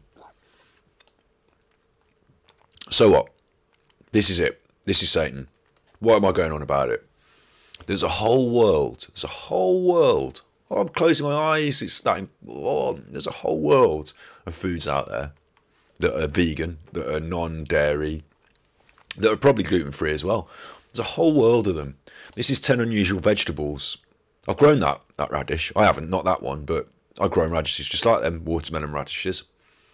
I've never grown a cardoon. I've never grown an ochre. Looks a bit funny, doesn't it, little potato? Oh, if they're Jerusalem... Oh, no, we have grown them, those little funny potatoes. We have celeriac, grown that. Malabar spinach, not grown that. Kohlrabi, grown that. Sea kale, I've grown that. Amaranth, not grown that. Winter radishes, I've grown them. Salsify, I've grown that. So there's some... Tempeh or soy, if you're gluten intolerant. Yeah, there's another one, isn't it? The tiny tempeh. And I've got Satan up here. And I'll tell you who's the other one we can go for. Tofu as well, can't we? Ofu. Well, that looks pretty. That looks pretty. We'll lose that if you don't all start eating vegan. Or just making smaller adjustments towards better things for the world and for yourself. This is soy tofu. I think, I don't know, you know, I'm not an expert on what tofu is, but there it is. It's different. I know it's just, it's steak or it doesn't. Forget whether, don't pretend it is a steak. Just look at it as something new you've never had and what can you do with it? Is it interesting? Is it fun? There's that. There's all these different vegetables that you probably haven't eaten. There's a lot of unloved vegetables. Vegetables. But it looks good. It's nice colours. It's not just that. Like I said earlier, you can char grill the broccoli. You can do different things. Maybe if you start a journey of exploration into cooking with more vegetables. Look, there's beetroot on there. How many people cook with beetroot regularly? How many things can you do with beetroot? Can it be nice? Yeah, really nice. Are you enjoying that? No, I'm having a steak every single fucking day. I'm having a McChuffy burger every chuffing day.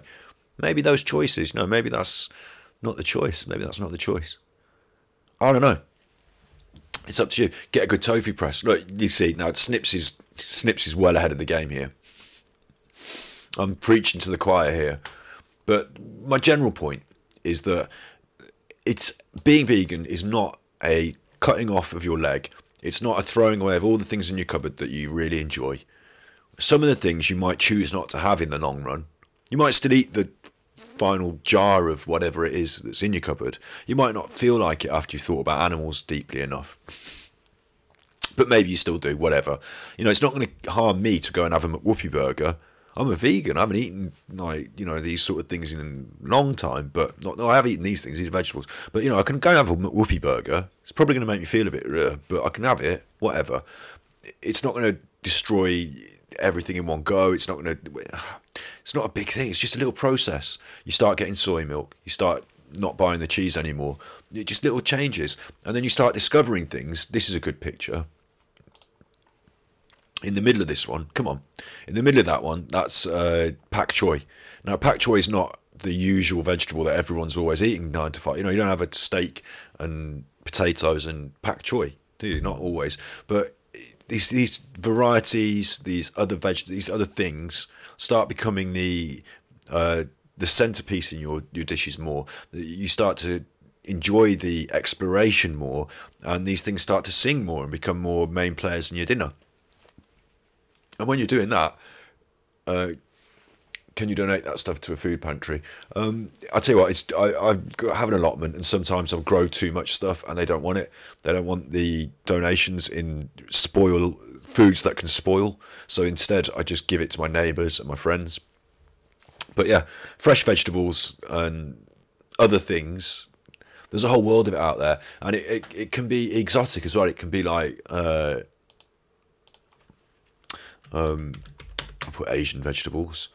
Like, they're different now, maybe to what or maybe they're not. Like, maybe the Western ones are different. What I'm saying is, there's more things to be discovered the more you go into it.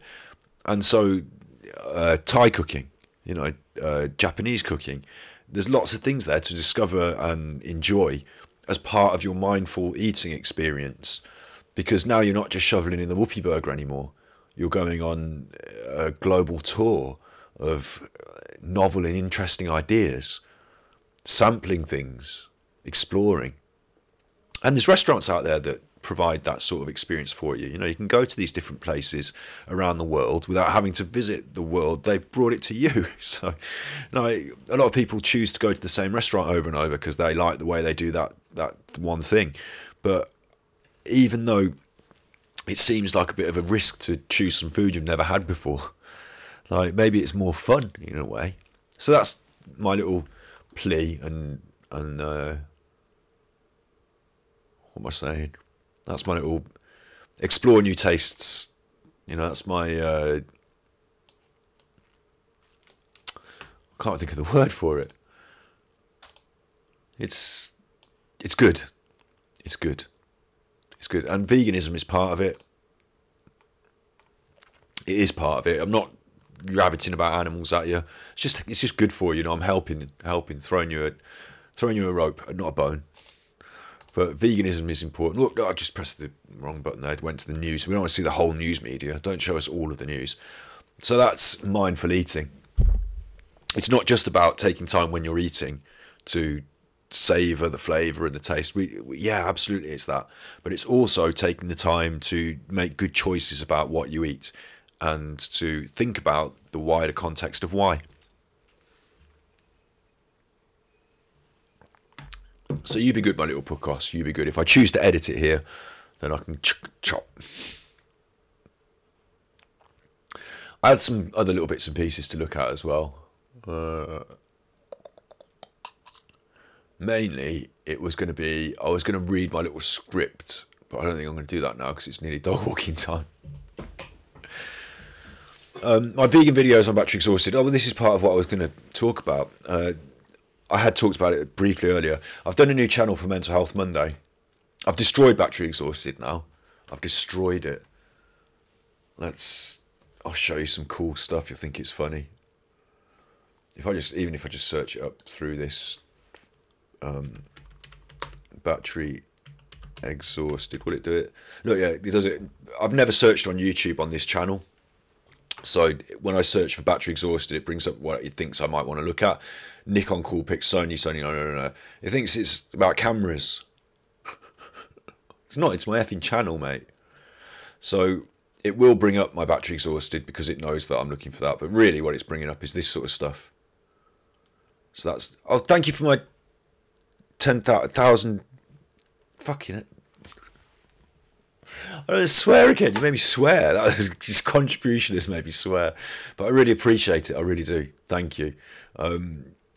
So the channel itself is not searchable. It's just bad. Battery exhausted as a title. That was a mistake, maybe. And then on the channel, on the videos, I know that I've been uploading all sorts of rubbish recently. What I'm going to start doing is giving the rubbish its own channels. So Mental Health Monday has now got its own channel. We just saw that a second ago. I've started another one called Ganji Kid Talks Art or something like that, Art Chats, and the art stuff is going to go on that channel. And I'm going to start not putting so much junk on Battery Exhausted, and it's going to become whatever it is. You know, it's still going to have a bit of random chat on Battery Exhausted because I still have random things that I just edit and upload. But the vegan direction was really where it was going, wasn't it? And this is the interesting thing. If I sort this by most popular, I was part of the Eddie Strongman film. I've got one video about the Eddie Strongman project. It's actually a documentary that I cut myself. It's just behind the scenes footage that I shot and wanted to put out there, and I was allowed to. It was just us having a chat in a car, going to a hotel. It's just me running the camera, a bit like how I did for the whole project. You know, I was a sound man with a camera. So that's there. That's my most popular. Of course it is, because Eddie Strongman, Eddie, you know, he's popular. But people are coming to my channel to watch that, and then there's nothing else that's related to it. How to fix stalled upload is popular because it's how to fix again, 6-year-old video, got a few views, not even relevant anymore. Vegan time, my next one, exposed. That's how I feel about that. That's a good example of how I feel about that. The last little bit of cake went on the floor. Brilliant. That's not a very good video. Vegan time, Durian Rider exposed. Durian Rider is a bit of a divhead.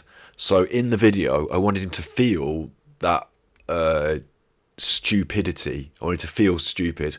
So I made the video in a way like he would make a video, with a lot of swearing and just silly, you know, well, he's a effing chuffer and chuffing this and what a chuffing chuffer he is. And so I know that Durian Rider himself watches that video probably more than once. And I wanted him to feel like, because he does that in his videos, so he was then going to think to himself, well, that's stupid the way he's talking like that. Oh, aren't I stupid the way I talk like that? You know, it was like a meta joke.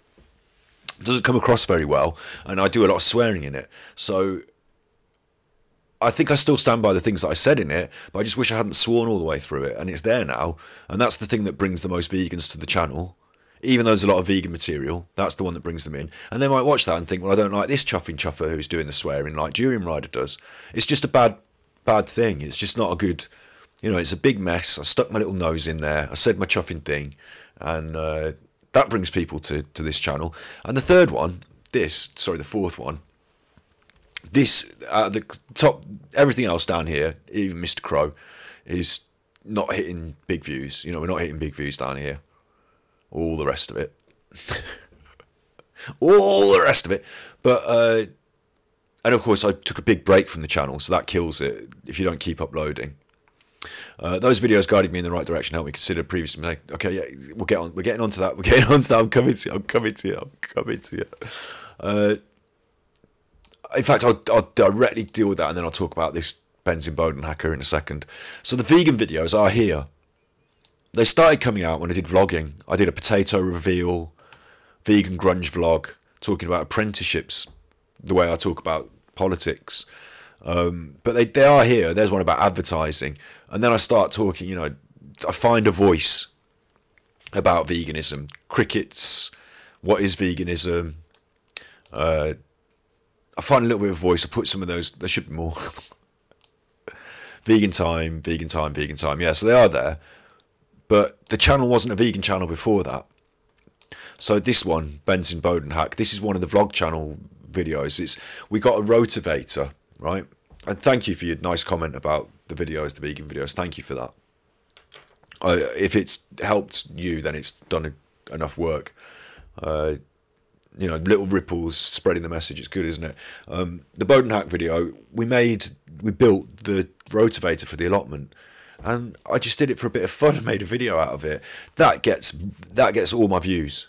That's the one that people are tuning into the channel for. It's what YouTube is suggesting to people because it gets all the views, and maybe because it's got a really specific technical title, and people in Germany who want to buy this particular piece of kit, this is the only video they've got. There's about 3, you know, if you're looking to build a 360 Benson Bowden hacker, you're looking at that video, right? And that's nothing to do with any of the channel. A lot of it's random. So the channel's useless. People come to this channel through the YouTube logarithm, you know, show them a video, and they come for this motor rotivator video, and they don't stay for the rest of it. The rest of it, the vegan stuff, it's not, YouTube doesn't understand this as a vegan channel. YouTube, I mean, I haven't made them understand. It's just for me to upload so I can keep uploading and finding my voice. And the things that YouTube has picked out, these top 4 videos, one happens to be vegan, but it's drama really, isn't it? It's drama, yeah. That doesn't help either. None of it helps. None of the things I do help, really. That's okay. That's what this was. That's a scrapbook. That channel's a scrapbook. It's a bit of a shame that the vegan thing, like, maybe at that point when I started doing, you know, the vegan videos, I should have just done a vegan channel from there and just left unique vegan content on there. But even that now is buried in this other stuff, isn't it? Yo, DJ, do me a hot dog from Fallout. And I'm not unhappy with that. I look at this channel and it's just a magazine sketch of all the different things I do in my life as I do them. Different ideas, different things. I learned quite a lot about producing what they call video essays, where you talk, you know, you edit footage, you know, proper format video essays. I think I made some quite good ones, and I learned that if you do, like, that Evesham Vegan Fair is a really good example. I went to the vegan fair, I interviewed the people, I took all the footage home, I edited it, colour graded it. It took me a couple of, like, probably a week and a half, maybe at least. I did a good job on it. It's a good video, but it's not going to get any sort of, like, in terms of the YouTube algorithms and what you can do with your time, I can't spend my time doing it because it doesn't pay off. It's just simply unsustainable. That's how it is. But yeah, so sadly this is not now, Battery Exhausted is no longer a vegan channel. It never really was fully, but I am a vegan, so I talked about it a bit. And the channel itself is like, I understand that this how it is. I'm not angry about it, but this is why we're doing new channels now. Now I'm finding voice with Mental Health Monday. That's going to have its own channel. Now I'm finding voice with Art Talk. That's going to have its own channel. Maybe we continue to make socially progressive videos, including veganism, and the fact that we remove the other stuff, Battery Exhausted ends up feeling more like that again. Or maybe it gets its own channel. Whatever I keep talking about enough on Battery Exhausted, when I see that there's like, I'm doing this with my hands, you can't see it. When I see that there's like, you know, 5, 10, 15, 20 videos coming now, oh, right, okay, so I am doing that consistently. It can have its own channel. I don't want to give up being a vegan and talking about veganism and helping people and guiding people, as you say, down a direction that is good for them. I don't want to do that. And like you say about unhealthy, there's a lot of vegans on YouTube that are in it for YouTube views. So being extreme is shocking. You know, like the Mr. Beast of YouTube vegans would probably be really popular on YouTube, but maybe not the most ethical or sensible or projecting the right messages. I don't know. Right. It's not about right and wrong, but you know what I'm saying? You know what I'm saying? Maybe not the most balanced. And we look today about how important it is to be balanced and healthy. So yeah. That's you. That's my YouTube. That's my Battery Exhausted. That's what's happened with it. I've also got rapping on there. Rapping. My diss track. But not just my diss track. I do other rapping, of course. A little bit of art on there as well. It's just like, what is this? What am I? But I like it. It's nice for me. It's nice for you too. So it's all there. And then we've got the other channels. That's the main point, isn't it? Look, we've got this now. Mental Health Monday now is home to the Mental Health Monday videos. It's now home to the uploads. It's now home to an ongoing, regular, weekly upload, which can live there. The True Binaural fans don't have to get angry anymore. Where's my whispering? Why'd you keep uploading this shit? I'm going to do an advert like to them, like a whisper video to explain what's happened, where the edits have gone, why I'm not uploading them anymore to there, in a whisper, so they will appreciate it. I'm going to do it's not an advert, is it? What do they call it? Like a trailer, that's the word. You know, like a 3-minute, this is Mental Health Monday. It was created because and I was going to do it now. I'm not now, because I've got it written in a script and I wanted to do it, and I've been talking for 2 hours now, so I've got to stop. Limit 2 hours limit, and then the dog's got to be walked. So, but that's coming. Behind the scenes, I've been working hard this week, even though I haven't had good internet connection, to create these other channels, to separate out the content, to try and clean lines, drawn, divide these things. And as I said, I'll show one more time. I really appreciate these bits. I appreciate the momentum of support on stream, that you being here in chat, all of you that have been here in chat. I appreciate you if you're not here chatting, you know, I appreciate that as well. But you know what I mean, how the momentum that it creates, the bits that I appreciate all that. And over on Patreon, I'm going to change up these levels a little bit to make them more clear. I don't know, I find it really difficult. I don't want to say I don't want your £1 donations, because of course I really appreciate someone, you know, giving me that but over a long period of time, to make this sustainable, then if I have 200 £1 donators, I've got 200 people who I'm obligated to keep making content for. Brilliant. But I don't have enough money to keep making the content. Oh, bad. And then I feel really bad about letting them down. But the good thing about Patreon is that I get like 80% or 90% of the money from Patreon. With Twitch, they take a bigger cut. That's how it is. You know, they take about half.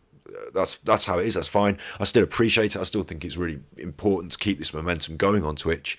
But we're going to slightly revise the Patreon in some way to make it more clear and more sustainable, so that we can be sustainable longer term through that. And that's going to provide these more clear media products. And then maybe the vegan, you know, if I'm talking about veganism once a week, maybe we can then more clearly have a vegan channel. And that's what's going on. So this week I've not been on this last week so much, but I've been working on it. Yeah, I've got all the videos uploaded to Mental Health Monday. They're all there, but that you can't see them yet, because I don't want to upload everyone in the one big go, because I think that would be that would be silly.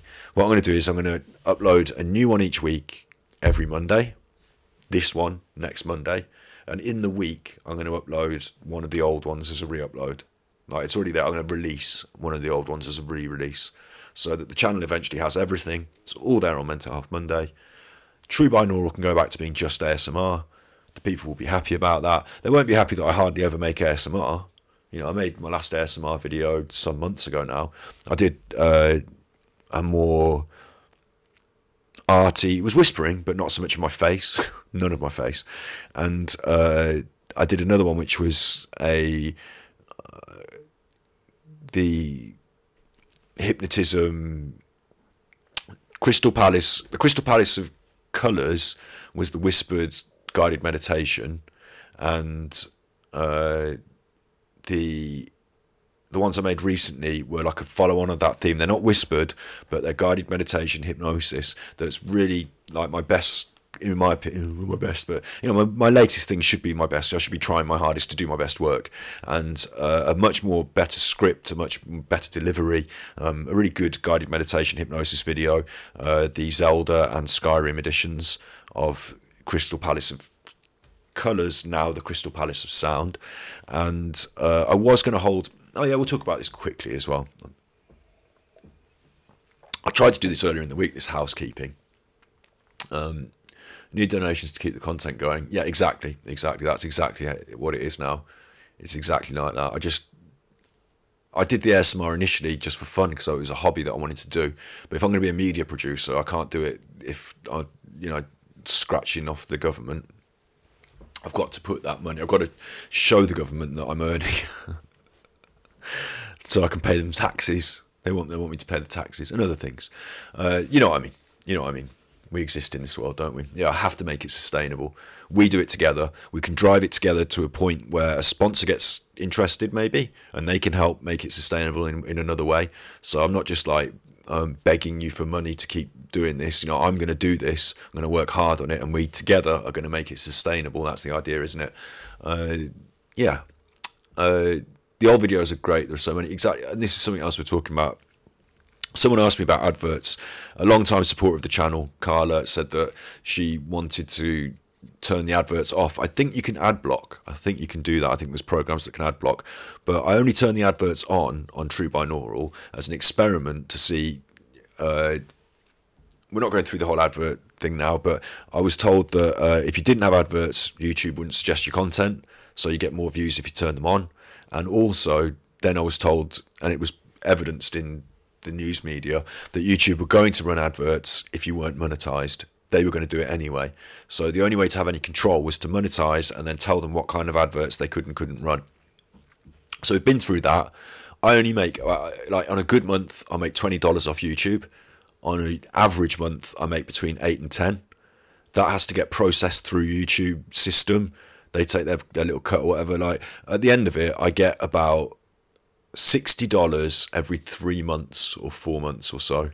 I get 3 of those a year, 3 $60 checks, something like that. 361, yeah, about $180, I suppose, in a year maximum. Like in a good, and that's only been for a couple of years since I've turned the adverts on. I did have the statistics in the previous upload that we were doing together, but it wouldn't. The computer crashed. So premium ASMR. Okay, yeah, there is that. Like there are all these different options, right? And I don't think, for me, the value of that money from YouTube is important enough. I think Carla's support is more important to me. Like she's been, and lots of you. When I'm talking about Carla, I want you to understand. I'm talking to all of you, that you know who you are. You've been watching the videos. You've been leaving the nice comments. You know who you are. Some of you have been supporting me on Patreon. Some of you, like, you know, whatever it is, you know who you are. Like how she feels and her experience is important to me. And I don't like adverts either. I didn't put them on to make money. I put them on for those other reasons, to see if YouTube would suggest my work more, so increase more people seeing it. I don't know if it does really. I don't really know. I can't tell from my experiment. I don't know. And the money is not that important to me. Like it's not like, if obviously if I was getting loads of YouTube money, it would be, wouldn't it? I'd be like, oh, that's mine. I'd use that every month to pay for this and to do that. But you know, $10 a month, $20 a month, it's massive to me. It's huge to me. I don't know how to explain this. I don't know how quite to explain this. I just said it was not worth anything. It's not worth anything. It's huge, right? It's huge to me. But like, I actually, you know, I don't have that much money. So seeing that come in when the $60 check comes in, I'm like, fuck, you know, that's a good month. You know what I mean? That's a good month for me. So, but what's happened recently is things have been changing a little. You know, we've got the support. I can start a new playlist and it plays ad free. Yeah, I've done a couple of playlists. If you play a video not in a playlist, the next one will be random for someone else. There's a couple of playlists on the channel, so maybe they are ad free. Maybe that's a method. You know, maybe we can find a method of leaving the ads on. I'll be open to suggestion. I'm open to suggestion. But what I was going to say is I was just going to turn them off for some of the videos, because, like, by and by, you know, it's in the long run, $10 a month, whilst to me is important and big. Yeah, what's happening here is overtaking that now. Like, I'm no longer having to wait 3 months for YouTube's, like, you know, contribution.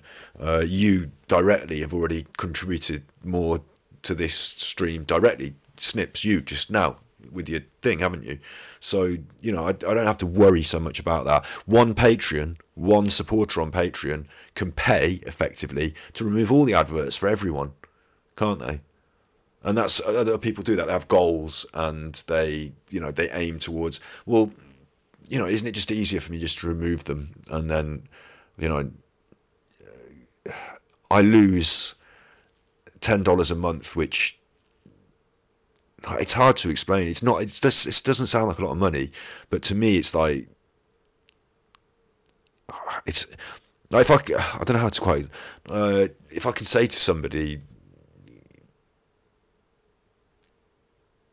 I bought an Xbox game because of my YouTube channel, I don't know, do you know what I mean? Like, that makes it like real, doesn't it?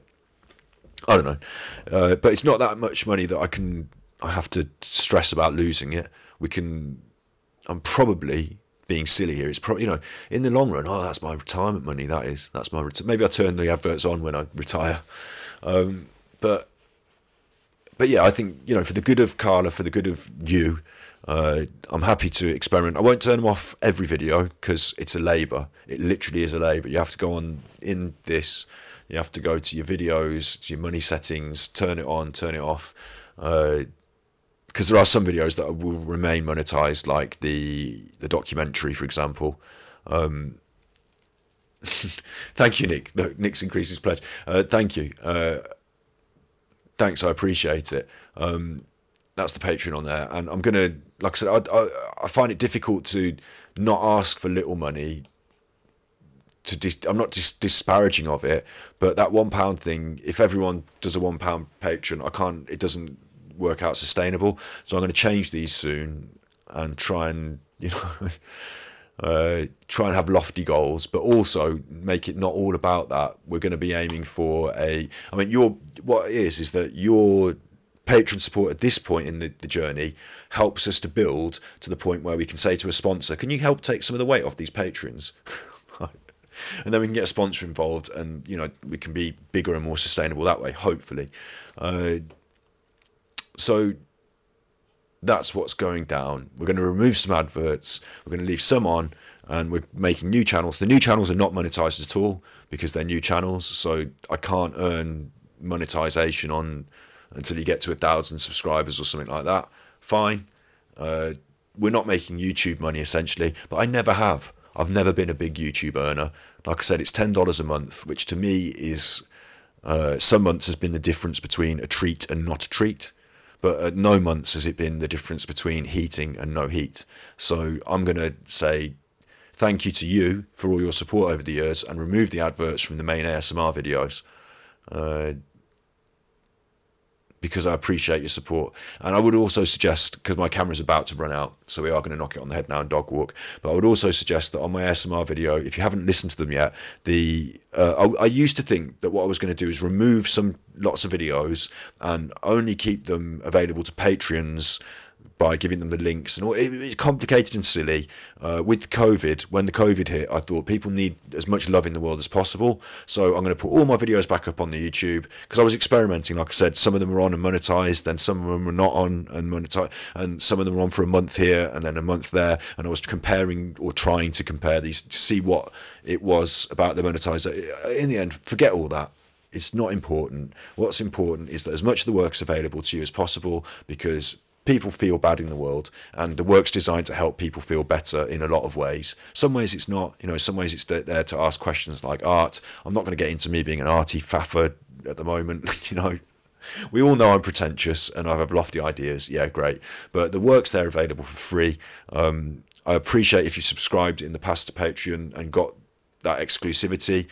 I've never wanted to be exclusive, non-exclusive. You know, that's always difficult. But I appreciate the people who have done that, and I'm not you know, I hope they don't feel undervalued by me making all the work for free again.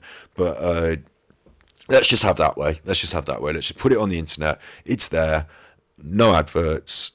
Most of it. Some of the ones that are not so ASMR-y are going to keep adverts on them, like the documentary.